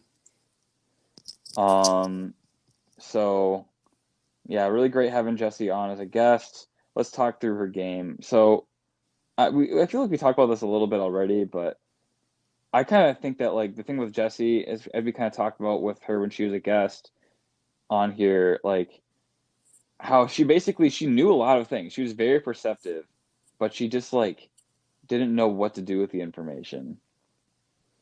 Yeah, that's what she said herself too. Mm-hmm. She kind of like could read people really well, but then she didn't know the game super well, so she was like, I don't know. What should I do with this? Yeah. That's such a classic curse, and it sucks seeing that happen, with somebody like Jessie. Like, you're just like, oh, it's like, do something with that. Like, like what's going on, but yeah. At the same time, like Jessie was, Jessie was just so self-aware, even in the sense that she literally like eulogized herself like perfectly. Yeah. Like such a self-aware player, some of the best self-awares I've seen of anybody. Like I think that Jessie is somebody who's very like she has a natural like there's some people that like when they play Survivor, they're very like skilled as far they're not necessarily skilled, but they just like know a lot of information. They have to like learn Survivor, whereas some people are just like kind of have a natural talent for it. I feel like Jessie definitely had like the tools and like the natural talent for Survivor, but she just didn't have the knowledge to like be able to really use it. She didn't have enough time. Yeah, I mean she was very busy, so at the end of the day, she had great confessionals, great takes in the game. Loved her little whiteboard thing with the words. Something I loved about as a producer was that even though she was so busy, like I feel like we never had issues with scheduling with her. Like she She's always very made it flexible. work. It was crazy. Yeah. Yeah, there were definitely some people we had scheduling issues with. I'm not going to name any names. Yeah, Jessie was very flexible, very easygoing, and even just like talking with her in the podcast, she's clearly an easygoing person. I think that was some of the skills that lent well to her Survivor game too. So we will miss Jessie's savage roast of Tormenta. She definitely was kind of like the sane person that like bounced them out. Oh, for sure. So where do you want to rank her in the 12th place pantheon? Who else is there? We have Cam, and we have. How do you remember this? Like, why? How do you do this? Matthew's 11th. I know that Cam was there before Matthew. Okay. No, Matthew's 10th. We already did Cam, didn't we? No, he's 11th. He was 11th. Yeah, never mind. Yeah. Okay, I was right the first time. Yeah. So Cam and Sarah Avery. Wait, do we ever rank Matthew? Oh, is he next? Yeah, Matthew's next. Oh, He's next, yeah. Okay. So Cam, Sarah Avery, and who? Jesse. And Jessie. Interesting. That's an interesting trio right there. I think we put Cam over Sarah Avery last time. Really? Yeah. Yeah, that makes sense. Okay. Sarah Avery did kind of, tank her whole alliance in her tribe. Yeah. The whole Kevin thing was not great. Mm-hmm. R.I.P. So Jessie versus Sarah Avery. I feel like Jessie didn't tank her game. Yeah, I feel like. Well, I guess maybe like a little bit by like how much that she just like was openly just like part of Ben's thing. I don't know. She did tell Will to Will's face that she was on Ben's side instead of on Will's side, which obviously was not good. But she just didn't know better. But like that still was very not good. Yeah. Also, like, she was very perceptive and whatnot, but I don't know if she actually did much. I mean, she never voted correctly. The thing is, Sarah Avery was like, she did things, but they weren't necessarily like good moves. Mm-hmm. Like, isn't doing bad moves, is that worse than doing nothing at all? Or making no moves? Yeah. Because we're not really judging characters. We're judging, like, overall player. Yeah. And I feel like Jessie had a very good read on the game, where Sarah Avery did not have a good read on, like, Kevin. Like, she had very bad reads. Mm-hmm. Right. And then, like, she made pretty bad moves because of her bad reads, whereas Jessie had good reads and just didn't make moves because she didn't know what to do. All right. Like, I feel like that's better. All right. I think that's better. Yeah. So what about her versus Cam? What did Cam really do again? He was part of the Maison 6, was he? I feel like they're kind of similar in a way of just like getting into good positions but not being able to like really do a lot with that. Yeah. Cam tried to do that whole thing with the idol. Remember he lied to Cooper about like having the idol and Cooper believed him? Mm-hmm. I don't know. Like that was a thing that he did, I guess. Didn't really end up panning out. He went home. Yeah, but it was something. He did vote correctly. Mm-hmm. I feel like he had a little bit more like knowledge than Jessie did about the game. Yeah. Which I feel like if they both had like, I mean, Jesse had great reads, didn't make any moves. Cam had like at least a decent read of what was going on, didn't really make any moves, but he also had survivor knowledge on top of that, whereas Jesse didn't. Yeah, I might give it to Cam. Surprisingly enough, I don't know. I don't know. It's a tough one. Like I want to just like I do like how quickly Jesse was able to pin anytime someone was lying to her, whereas like Cam, you just didn't really hear a lot from him on what he was thinking. Like I don't know. This is a It's hard tough for me one. to separate like liking a character more than like the gameplay. Yeah. I don't know. Yeah, I feel like the classic age old thing that we've been doing is if the Run it. season was replayed 50 Yeah. times, who's gonna do better? That's hard. I don't know. Yeah, I think feel like they it's do pretty equally close. well, yeah. Cam got voted off because he was swapped onto a bad tribe, or wasn't it because of idol stuff? I mean, I don't know. Yeah, I feel like, and Jesse got voted off kind of because of idol stuff, right? Like, in a way. I mean, yeah, it would have been Ben. Like Yeah. she normally should have been protected, but like because of the idol paranoia, she just kind of like was caught in the crossfire of Ben and Will. Yeah, I don't know. I kind of feel like I like Jesse more. Yeah, me Just too. I feel like in normally, like, yeah.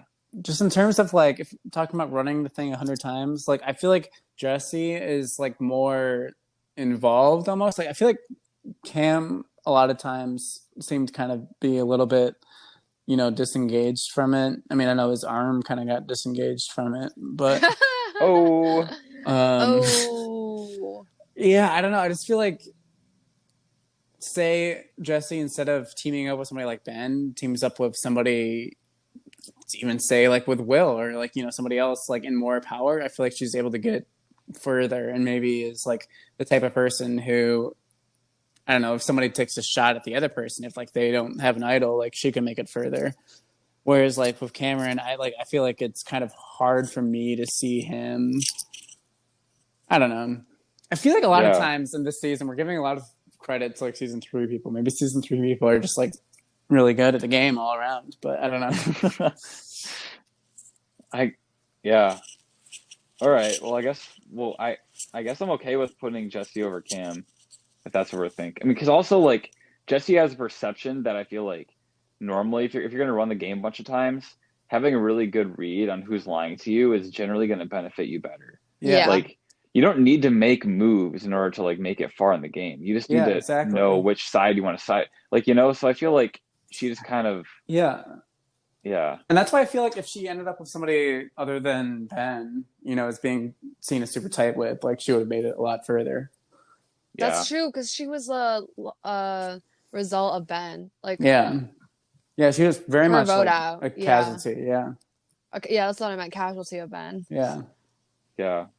All right. So we have Jesse, Ben, Cam, Ben, Sarah, Avery, / mom. Oh. Hate putting mom. All right. Oh. Great we still character, love you, though. Mom. Best character, I'd say. Yeah.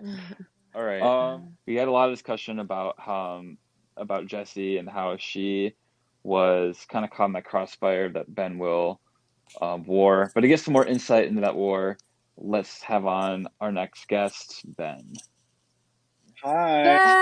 Ben! Oh my God. Hi, everybody. Oh my God. I'm like starstruck. Wow. A Ben bomb has been dropped in this. Boom. Wow. How are y'all? Oh my God. I'm doing well, but it's been a hot sec since I've seen you. Yeah, I feel like it's been a hot sec since I've seen anybody, especially in Survivor. Yeah. When was the last time I saw you, Ben? I don't remember. Jack, I can't remember either. Wait, are you still in LA? Where are you? So I'm in Ann Arbor as of July, but who knows? I might actually. This semester is kind of up in the air with everything. Everything I'm taking is online for the year, so I might end up back in California sooner than later. Ooh. I mean, yeah.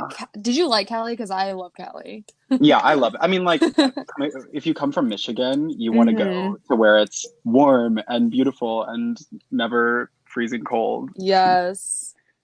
And Wait, fun. you're from Mississippi though. Yeah, Missouri. Oh, exactly. Mississippi. I'm from Mississippi. And so coming up to Michigan was always like you're gonna leave here eventually sort of thing. But Yeah. 7 years was enough. Yeah. 7 years. Wow. Oh, also, do you want to tell the audience what you were doing when you were in LA? I guess as much as I can talk about it. I did a semester abroad in LA and was interning at CBS in casting and talent and casting. Wow. Yeah, which was obviously, as a huge fan of Big Brother and Survivor and also CBS's scripted shows, it was the internship that I had always dreamed about. So. Yeah. That's But yeah, that was amazing. also cut short because of COVID. So everything Oh. it's been a little bit chaotic, but I feel like now at least there's some sort of ground I'm walking on with this semester. I don't know. Yeah. Yeah, man, because how long do you have until you graduate? I'm a senior this year, so I'll graduate in April. But it's like crazy to me to think like the day that Survivor 40 premiered, I was on the studio lot. I was like looking around. I was like, damn, I've made Yeah. it. This is where I want to be. And then I spent 3 subsequent months in my childhood bedroom. So, No. yeah. Yeah, so Ben, how many steps ahead of everyone are you right now? I'm probably like 35 at this point. Down That to was 35. Yeah. Yeah. I'm elevated now. That was the funniest thing. I'm obsessed because during the time of shooting season 3, I knew that I was filming a lot of content, right? Like I Yeah. knew that somebody told me, I think week 2, I broke the record for Yeah. most confessionals filmed in a week ever. And it was something like 80 confessionals. And Yeah. so there were a lot of motifs that I would repeat where I was like, oh my God, I love this metaphor this week where like I'm a step ahead. And then by the end of the week, it was like, I'm 5 million leaps ahead of every person in this game. It was so funny, so cocky. Such good TV. Yeah. Oh, that was one of the things, Ben, where it's like when you went home and all, it was just like, man, I'm just gonna miss getting all this Ben content. Like every week, I was like, you'd always know you could go to Ben's folder and count on getting something good to watch. It's just like, Yeah. oh, like you have no more of those Ben videos. It's like it was a bummer. That was the funny thing because during the process, I came into the show, I was already friends with Bree from season 2, who was a producer. And so very quickly, I ended up becoming friends with a lot of the producers, which I don't know if a lot of the other players at the time were. So I would have people kind of whispering to me, being like, hey, like those ones where you're like talking about X, Y, and Z and acting crazy. It was very fun to engage with the producers about the chaotic shit that I was saying on the internet. Yeah. Yeah, man. I guess to kick it off, like, what's one thing you think you did best in the game and one thing that you think you did worst? Oh my God. What did I do best? I think in the very beginning of the game, even though my character really came off as kind of arrogant and cocky and all over the place, I do think that in the first 3 weeks of the game, I had probably the best sense of where everyone was lined up. Obviously, like there were some blind spots. Like I didn't really understand Sabu Sabu's dynamics, but I'm such a control freak, and I know like I need to know everything that's going on in my social circles. And I think the way that translated into Survivor was like, first week of the game, I wanted to know everything that was going on, and I wanted to sort of craft this, Tafiti, Tormenta bond so that I could look into the other tribe. That's probably what I did best, which is sad because that's the first week of the game and I was there for 7 weeks. The worst thing I did, I mean, like, there's so many things. I said a lot of things I shouldn't have said just because I thought it would be funny or like, like, oh my God, I'm going to be such a good villain in this moment. I'm going to talk about like, I want to, burn Aaron's hair off or something like that, something crazy, which obviously I regret that, especially because I'm friends with a lot of people now from the show. And a lot of it was very hyperbolic. I think I was pandering to the audience in that. But also game wise, I think I just played like at 1,000,000 miles an hour from the get-go. which was Yeah. I wouldn't suggest that. Like if I were to go back and play Survivor again blindly, I would just like sit there and get to know people and like let people come to me. Yeah. That makes sense. Yeah. I mean, yeah, as much as like you said, you said you maybe wasn't the best strategy to play at 1,000 miles per hour. That's one of the things that made it like so much fun to watch, because like you did have that whole like motif about like I'm this many steps ahead of everybody else. Like I'm playing so fast, I'm like lapping these people. That whole attitude, like Well, and it saw you just doing so many things at once. and I do I mean I put a lot of work into the game. Like there's a lot that you didn't see obviously because the episodes have to be so cut down, but like those first few weeks I devoted every second of my life to Survivor. I think like I logged the hours that I ended up looking for the Tormenta idol in total, and it was over the course of 5 weeks I ended up looking for 37 hours in the ARB for that idol. Oh Yeah, my sorry God. about that. Yeah, thank you, Zach. But I mean, like, that's also the stuff that I'm like so proud of. Like, I can look back at the game and say, wow, I worked really hard at putting work into like the relationship with Will and Emily in the first few weeks of the game, and with Jessie and with Brady and the things like that definitely all came crumbling down. But at the time, that was the fun part of the game. Yeah.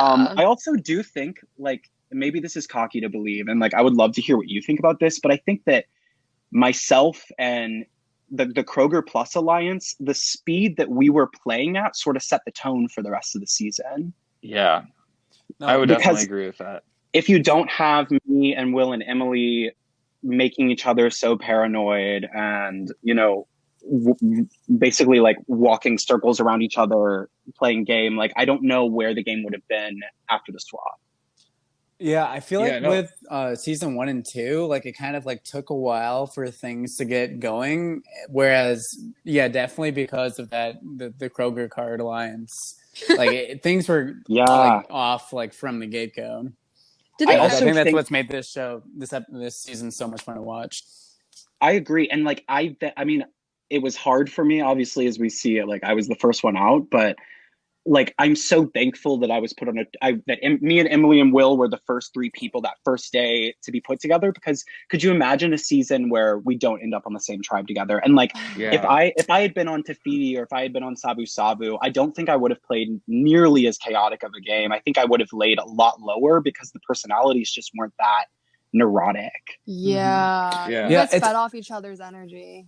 It's Yeah, amazing how agreed. like we literally could not have like put you like everybody in like to better tribes than like they ended up in randomly. Like that just like that's one of the most absurd things about this season to me is that like they're like the tribes are really so freaking perfect. I 100% Yeah. agree. I think like Erin probably would have been better off on Sabu Sabu Oh, because yeah. she wouldn't have been like the scapegoat target for us. But like other than that, it really like seemed personality wise like there was each tribe had their own vibe, Did we I mean, ever? yeah, Oh, Go ahead, Sarah. I was just gonna ask if it was ever addressed why the alliance was called Kroger Plus Cards. Honestly, I I remember. can't remember exactly, but I think that one of those first like socialization meetups that we did where we just hung out and got to know each other, we all bonded over the fact that we like really liked our Kroger Plus cards, I think. You'll have to ask them at some point what they have to say because I cannot remember. Okay. I blocked out a lot of that semester, to be completely honest. Okay. Yeah, no, and that earlier point, too, about the tribes. We talked about this a little bit earlier, but like one of the things we theorized, Ben, is that because you guys had to choose trios, that like and it was in such a like you had such a small amount of time to like find a group of 3 to pair up with, and Yeah. like that everybody kind of like paired up with people that like they're the most like naturally like subconsciously like similar to, and the similar people all paired up like. Well, I knew immediately. I was like, okay, so. And I think that this may be the catalyst, which here's a bonus for Keep Your Torch Lit. Like nobody else has been talking about this. Whoa, but the exclusive. Exclusive. The first interaction I had with Erin was in that little circle. She had showed up like right as we were about to start pairing people up. And I was trying to be really nice to everyone, and Erin was right there, and I was like, "Hi, my name is Ben," and she cut me off, and she was like, "We don't have time for that right now. I'm trying to find my pair." And I was like, "Great, okay." Oh. So from the get, so I was like, "Okay, we're gonna have friction," and then obviously, you know, we both ended up on Tormenta, but I was standing right next to Will and Emily, and I was like, "Oh, these people look like the super fans," because I knew that I had been cast as like super fan villain, like I'm gonna be catty, like that's what I was pushing when I was applying for the show. So I was like, okay, I need to find the nerdy super fans to have surrounding me, because I know that I could fill archetypes that weren't the super fan, Right. even though like I had the knowledge of the super fan of Survivor, if that makes any sense. Oh yeah. No, I get that. I love how this in depth you were thinking about this, like before you even like in this split second you're trying to find your trio, like it's yeah, like, exactly. Again, like hammering home the point of just like how much you and like Tormenta as a whole were just driving like the gameplay at the beginning, and how like fast and how hard it was going, you know. Well, and I had there was the thing about Survivor Michigan, and I guess real survivors, you have no gauge about how other people are playing, right?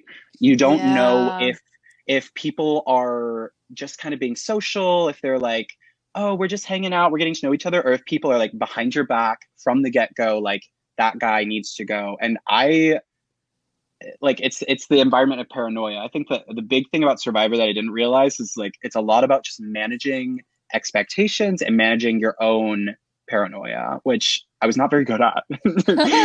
Clearly. Like I got very, very paranoid in the first 3 weeks of the game. Yeah. We love to talk about your confessional setups and how, Yeah. and how they went from like pristine to like disheveled.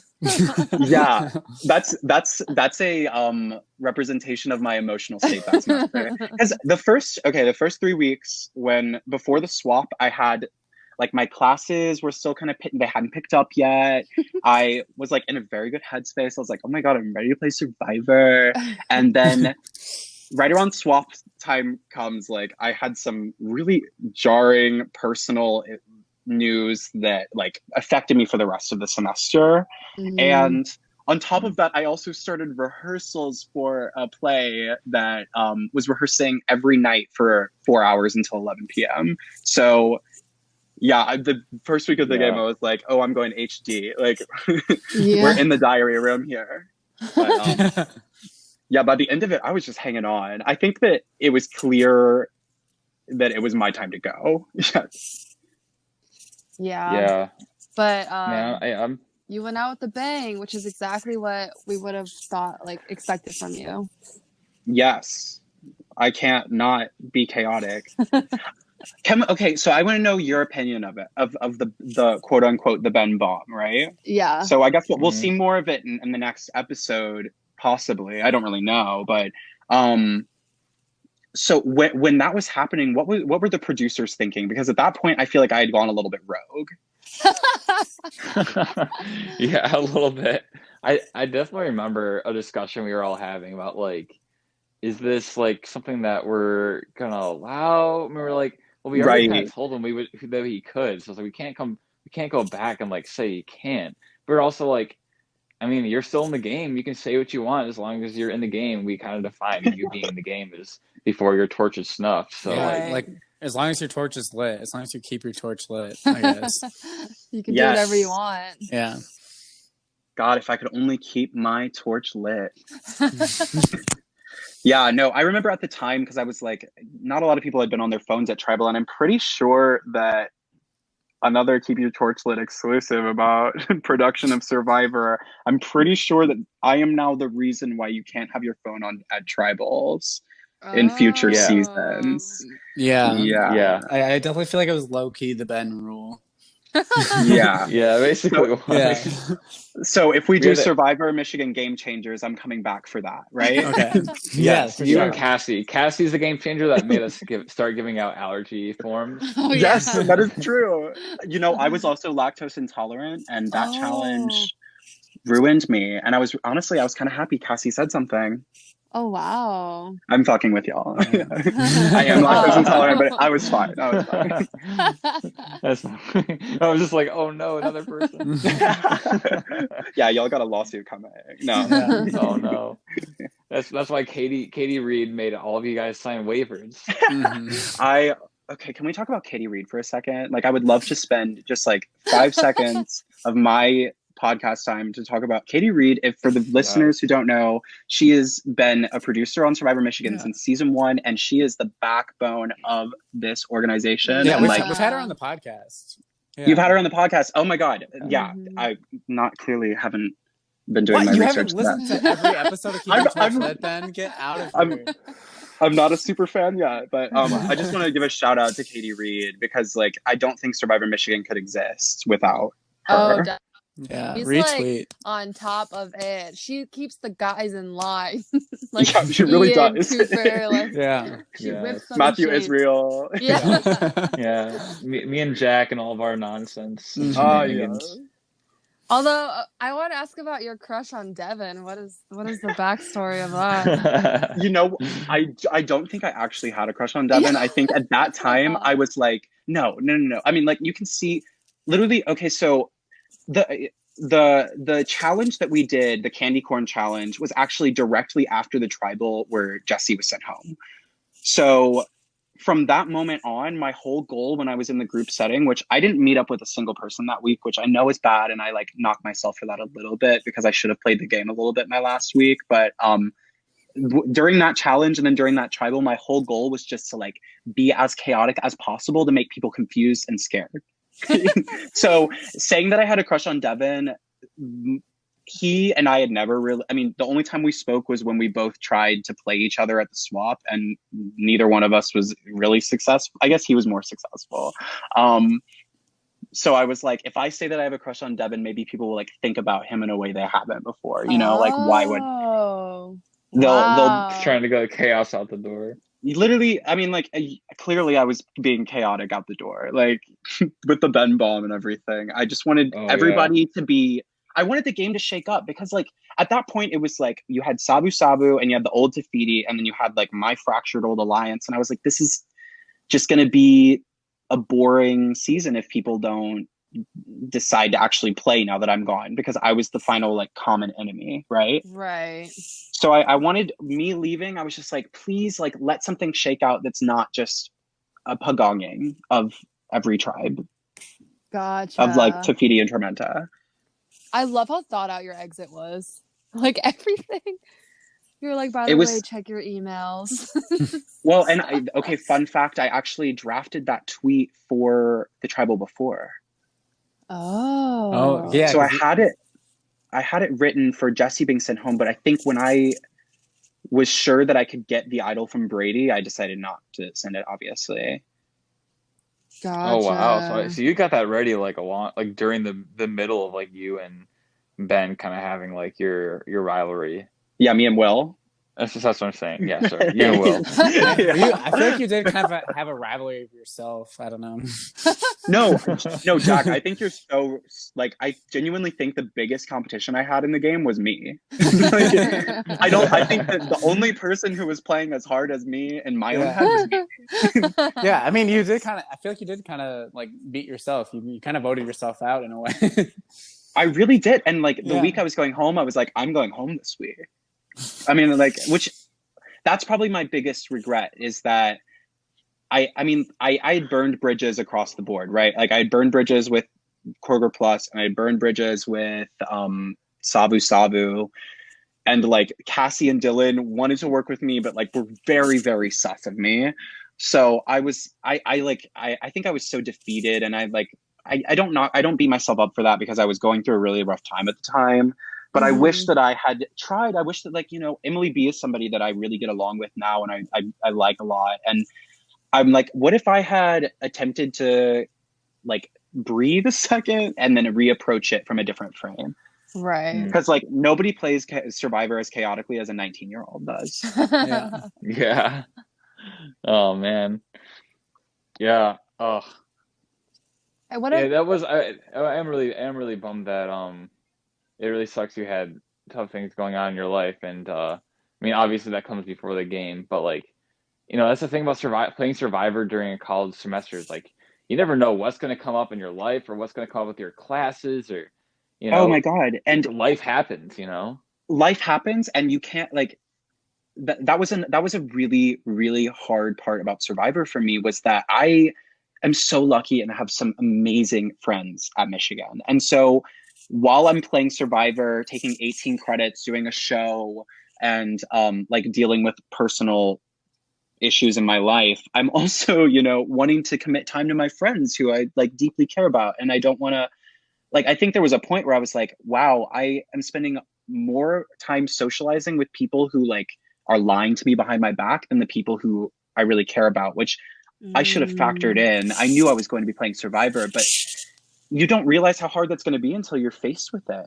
Right. And it's also really hard when you have great friendships to ever trust somebody who is going to be lying to you, right?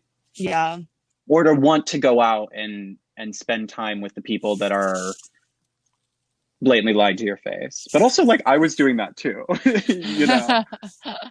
So it was my fault too. I think that looking back, I wish that I had lied a lot less. There was a lot of lying for no reason that I just couldn't keep track of. I wish that I had kept my mouth shut a lot more.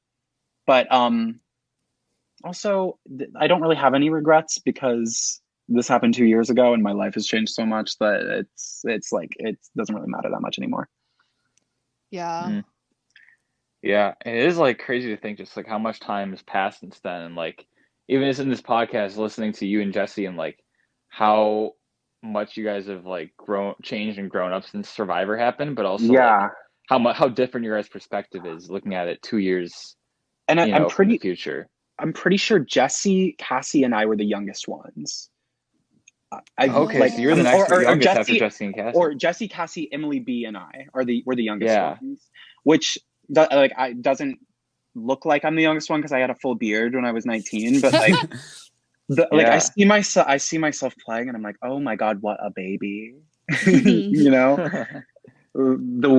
just like little social things that I didn't understand yet. It's nice. It's a little bit hard to watch because I had a very tumultuous run on the show, but it is really sweet too to see like, oh my God, you're so unaffected by certain things that like, even 2 years later are going to become such a big deal. Right. Adulthood. Adulthood. The coronavirus as well. I know. It was pre-Rona. Yeah, Man. pre-Rona. Rest in peace. I'm excited to see what they do for the next season of Survivor Michigan, if they're going to do a Rona season. Oh yeah. Apparently not, right? Yeah, that's the word, is that they're pushing it to the January. That's probably smartest. We have half a Rona season in the bag, right? Are we allowed to talk about that? Yeah, we do. Season 6. Yeah. I mean, you can put it together. Mm-hmm. Yeah, that's true. Yep. Season 6 coming to you in theaters in a long time. Sometime after the vaccine comes. Some point. Yeah. Season 6, that's the one where they bring you back, right, Sarah? Oh yeah, for sure. Yeah. They get Sarah into grad school for a semester so she can play. Her and Maggie, right? Yeah. Yeah, exactly. Oh man. What about, I also want to talk about your relationship with Brady. Did that live up to everything you wanted? Like, what was that whole thing? Yeah, I mean, Brady and I are still good friends now. Brady, I don't know. I think that, yes, I had an infatuation with him. That was clear. Like, I totally had a little crush on Brady. If anything, like, I definitely didn't have a crush on Devin. I had a crush on Brady. But I think it was more of when I met him, I was really scared because I'm really queer and like obviously different than most people. And the straight meathead, like jock types that don't really wear shirts, they wear like muscle tees, which is Brady.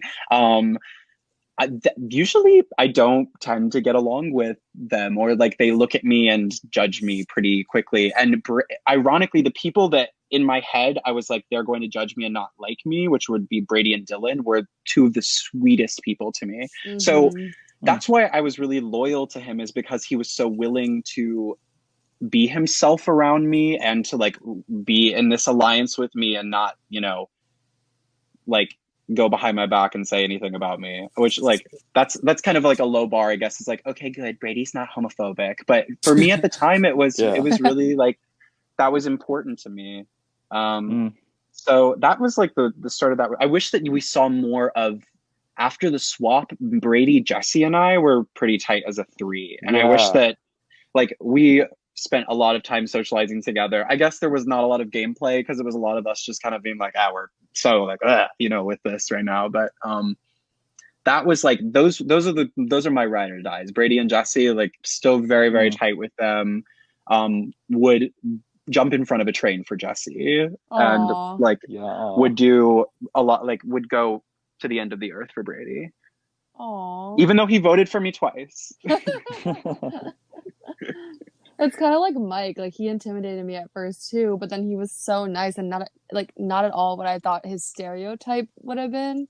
Right. So I feel that you're scared because you go into it knowing that like reality TV casting is reliant on stereotypes, right? Or not even stereotypes, but archetypes. Like when you go into it, you have to think, what archetype am I going to be? And I was like, okay, I'm going to be the gay super fan, like probably villain. And so I just assumed like, okay, jock types and I are going to butt heads, but really it was like the other super fans and I butt heads, which is kind of like fun and endearing. Yeah. Aww. Yeah. That's great. Speaking of butting heads, what are your thoughts on the Will rivalry and Emily and the rest of Tormenta?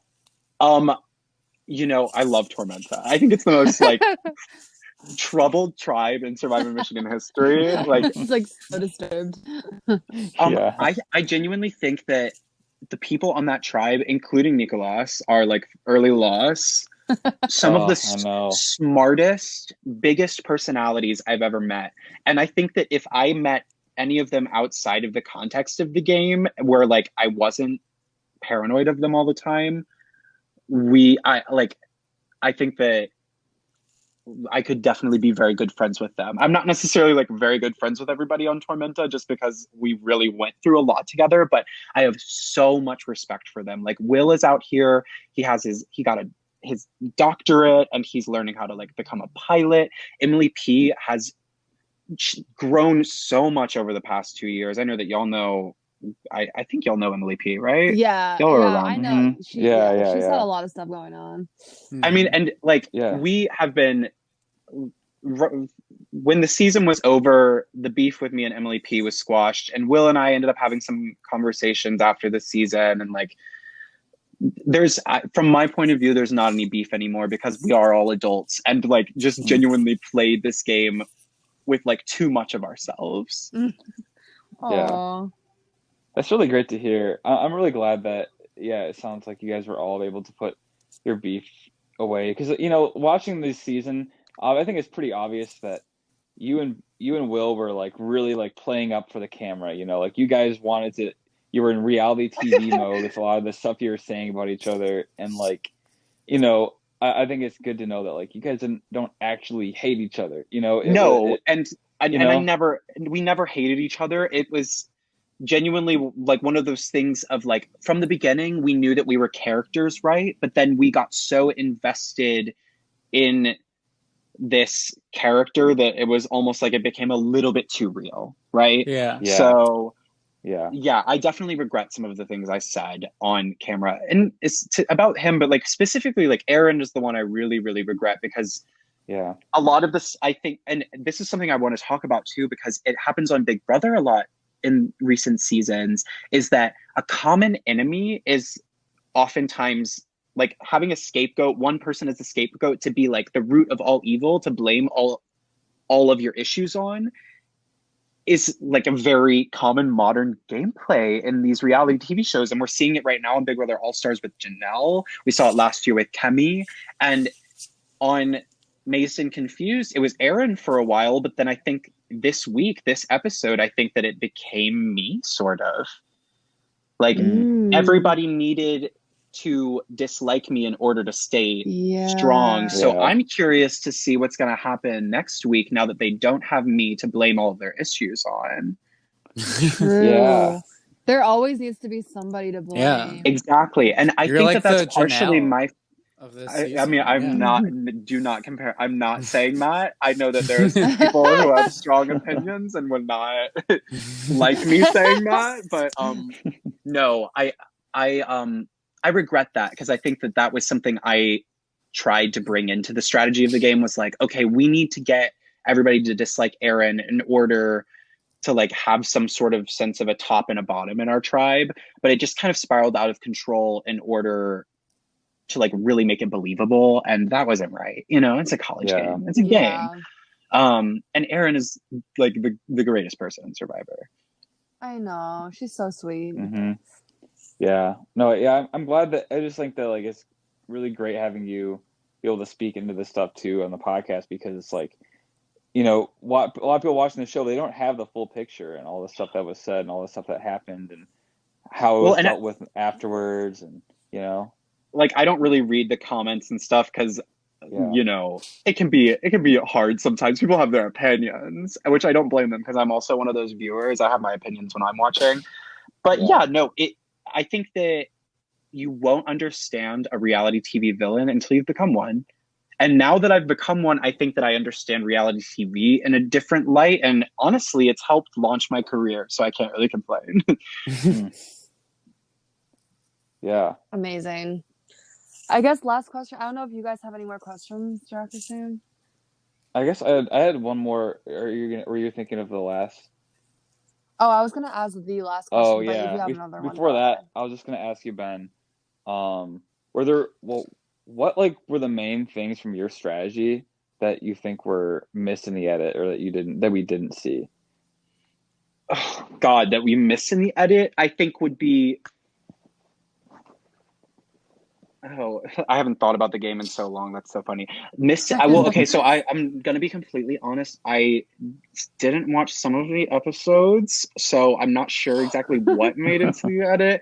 It was a little bit hard to watch for me because that's understandable. Yeah. And like for every video where I was talking and saying like some trashy line about Richard or whatever, and you can attest for that, there was probably 45 minutes to an hour of me talking about strategy and relationships. I think the biggest thing that was missed in the edit was the control. I don't know. Honestly, I feel like I was edited pretty like fairly at the end of it. Like, I'm not going to say there was really anything missed because everybody had something missed, right? Yeah. Yeah. Oh yeah. I mean, obviously, like everyone, there is never going to be a perfect edit. There probably are. You know, there's also always a gap of like, well, exactly what's filmed and described, what do we have footage of, right? Like, I think that maybe it was that like my relationships with people one-on-one was missed out a little bit on because I was kind of like I was such an elusive character to so many people, but like I did put in the work. Like I was out there meeting with Dylan. I was out there meeting with. I think that would probably be what it is, or the fact that I was in the ARB like every other day for hours on end looking for the idol. For however many hours that was. I think the thing that I wish would have been in there was like a little bit less of me just saying mean things, because I think like oftentimes I will say there were producers who would encourage me to say mean things, and then like I can say, I'm going to talk about this one in particular. I love him to death, but Matthew Israel invited me to do a confessional in the Ross building and was like gassing me up, telling me, he was like, oh, I think you're going to win. Like, you're my favorite player right now. Oh and my God. I went back and I watched this confessional and I gave some great insights about the game.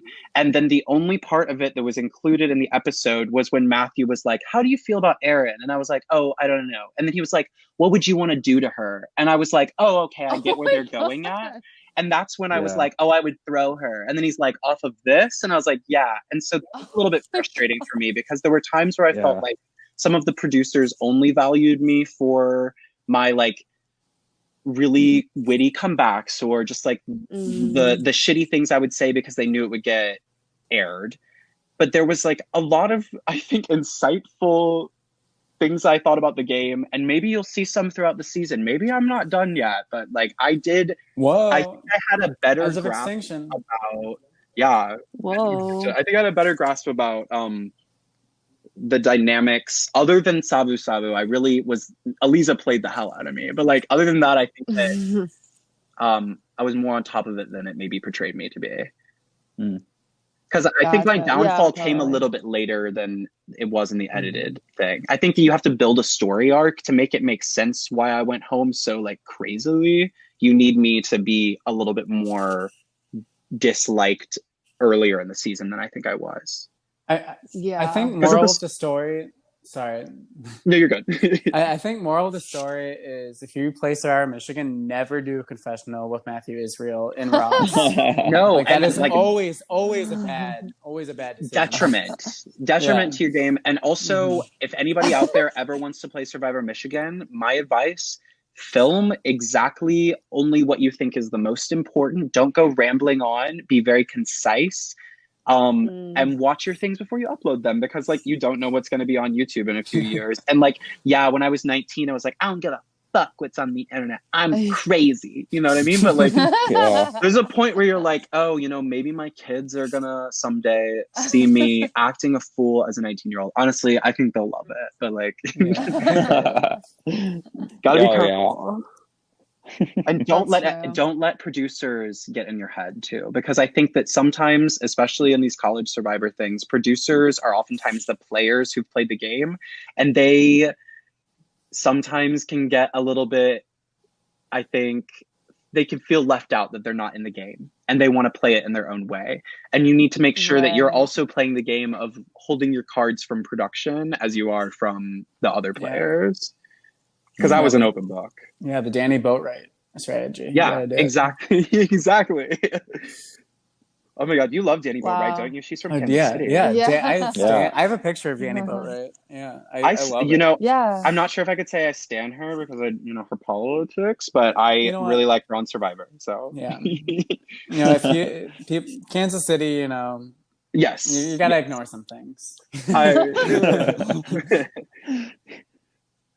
Oh man. All right. Well, I think that was a great, because you kind of answered my question. I was going to ask like the biggest things you learned from it, and you kind of already answered that. So yeah, I mean, I could go on for like 3 hours. Clearly, you know, like you've seen the way my mind works, and you know that like I'm a ticky tack. But if there's anything I want people to know is that that is a character. Like that is a all, and not just me, but like every single person on that show is not who you see on the show. And that it's so amazing that we have this community that really loves the show. But I think the same thing goes with Survivor and Big Brother. But I think that everybody who likes the show, I would rethink the way that you are engaging with watching it, because we are real people. yeah. So the hate comments hurts. Yeah, I don't read them, and you know. I'm sure they're not actually that bad. Like our fans are really awesome for this show. So yeah, but thank you for having me on. It's good to hear all of your voices. Of course. Yeah. You're a joy. Thanks so much, Ben. Yeah. Great guest. I'm excited to see what you have for the rest of the season. Okay, wait, I want to hear. Well, I'll listen back to the podcast to hear your takes on the episode. You should watch them. I do. I will. All right. Bye, Ben. Bye, Stay y'all. safe. Thanks, Thank man. you too. All right, so wasn't that great? Wow, Hearing from Ben is such great. It was so great just talking to him just now. Yeah, what a wonderful guy. So Great let's guest. close out. This is a long podcast. I hope you guys are enjoying. Let's close this thing out with a eulogy for our wonderful friend Ben. So, Ben. Oh, Ben. Ben had a lot of potential, and really his enemy, his true enemy at the end of the day was himself. Yeah, he really did just like get so many steps ahead that he loops around the whole earth, like you said, Sarah, and ended up behind everybody else. And I think he tired himself out too. He burned out, whether it's due to how fast he was going, but also due to just the way that his life went. I think I'm really disappointed that happened. I mean, like just to him. I'm sad that happened to him in his life, but also like just for his character and for his gameplay, it was really hard because I would have loved to see what if Ben was trying as hard the last few weeks as he did the first few weeks, and like maybe he could have been able to get himself out of the situation. You never know. But it just happened that he really kind of got burned out, and just sad to see him kind of go out that way. But while he was there, he's such a chaotic force. Like he was such a powerful player. I think he just had so much power and influence over the game. I just remember his confessionals cracked me up. Like I loved watching them, and I would always like snap them because they were so funny. He was one of the best confessionals we've ever had. Like Oh those yeah. 77 videos, you could watch them all. They would all be, and they're all fun to watch. Yeah, he 77 for 77. Like he was batting 1,000 for sure. And so that he definitely played up his persona for the camera, and I think that as you can see in the pie and that guest appearance we have with him, the real Ben is not as chaotic as the TV version of Ben is. So really great guy. I love Ben. But very chaotic player in Survivor, which made him for some amazing TV while he was there. Honestly, Ben is most likely to be on a reality TV show, like an actual reality TV Oh, show. yeah. Oh yeah. If we're doing like yearbook, most likely too. So Like he has the connections, Yeah. he has the skills. Like I'm ready to watch him on TV. for sure. No, he'd be so Yeah. good on Big Brother. I feel like I would love to watch him on Big Brother. So this is a real quick thing to finish off, Ben. What do you think? Where do you think his game went wrong? Like, where did he make his mistake? I feel like we already talked about this. Yeah. Do we? Yeah. Okay. Let's just get Never into the mind, cut that part ranking. out. Let's get to Yeah. the rankings. So let's Yeah. rank. So I know last time we put Cheaty far, far above Matthew Israel. So like, Matthew Israel, rock bottom. There's just no way around it. Yeah, one of the worst Survivor players we've ever seen. And now one of GD the is- worst producers making the people say stuff. Actually, Yeah. that makes him a good producer. No, he's No, no. Matthew's we actually- we love We love Matthew. We do. Yeah. I No. think you guys get it. It's obviously all in Yeah. good fun. Matthew is very, very nice guy. No. But Ben, Yeah, in all honesty, like Matthew versus Ben, who do you think is the better Yeah. player? Shoot. They're both Wow. like very into it. Hmm they're both similar in that they're both like very chaotic on camera, but like in real life they're more calm. And they Especially like play out for Matthew. persona. Yeah. Yeah. I think personally, I want to give the edge to Matthew because I feel like he didn't build as much kind of hatred, towards him. Maybe hatred's the wrong word, but just kind of like a rivalry, Vitriol. Yeah, vitriol. Like there's never like a X versus Matthew episode, I feel like, in season 1. Yeah. He kind of Yeah. obviously he made himself like visible as a threat, and there's kind of a reason why like he got voted out, but I feel like it wasn't as much him doing wrong things as I feel like Ben kind of did, and making himself kind of like an enemy to the other tribe, if that makes sense. Yeah, that makes sense. Yeah. I think that like the thing about Matthew too is that or he never had as much influence over the entire game as Ben did. Like Ben did have like such great influence and power over the game, especially in the first couple of weeks. Mhm. But like he almost like had so much power he didn't know what to do with it, and like kind of mismanaged it and mismanaged his position. Whereas, like, Managed. Me- Honestly, Manage. Mitch had it right the whole time. It's all about Yeah. managing. Yeah, it's knowing Yep. about how to manage something. Yeah, you can be over managing something, you can be under managing something. Yeah. And I think that Matthew maybe didn't have as much influence over the game as a whole as Ben did, but he also didn't like make a lot of the same mistakes that Ben did. Mhm.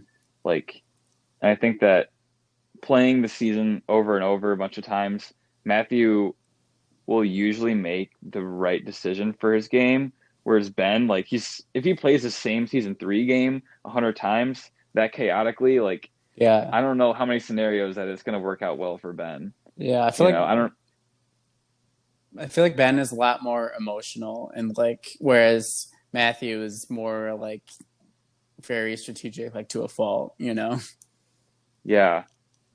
I definitely like a lot of like Ben's skills, and like I feel like Ben is like in some Survivor skills he was like exceptional in like A lot of it the is that he was but placed with a bunch of other chaotic people, I think. Yeah. yeah, I know.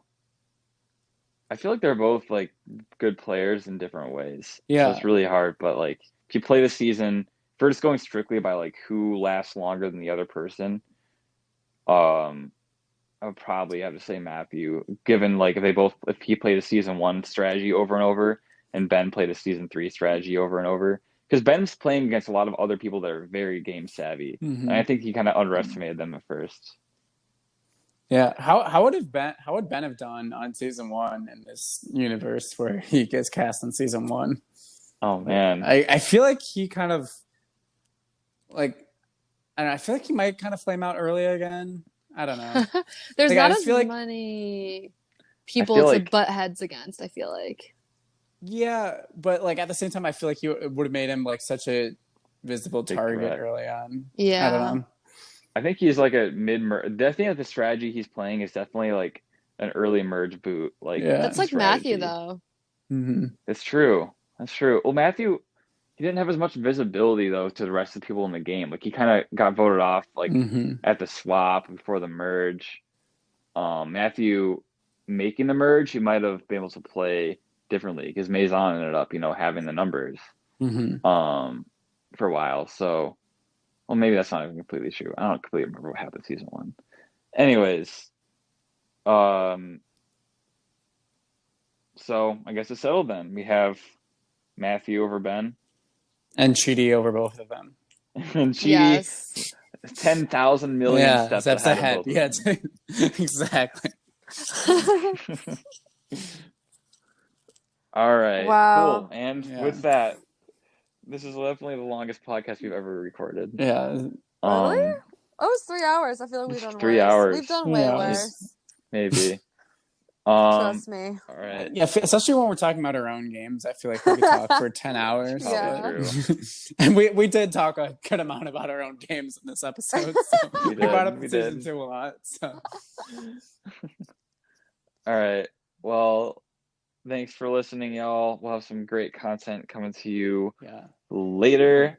Season I 3 gotta is watch so some good. Lightning. It just keeps getting better. Keeps getting better. And So it- damn and good. It's so damn good. It's not raw at all. The end is completely cooked. You guys will all enjoy it so much. Cooked all the way through. Yeah. And there's no candy corn. Yeah. It's all just cooked burgers, completely cooked all the way. All right. See you guys. Bye.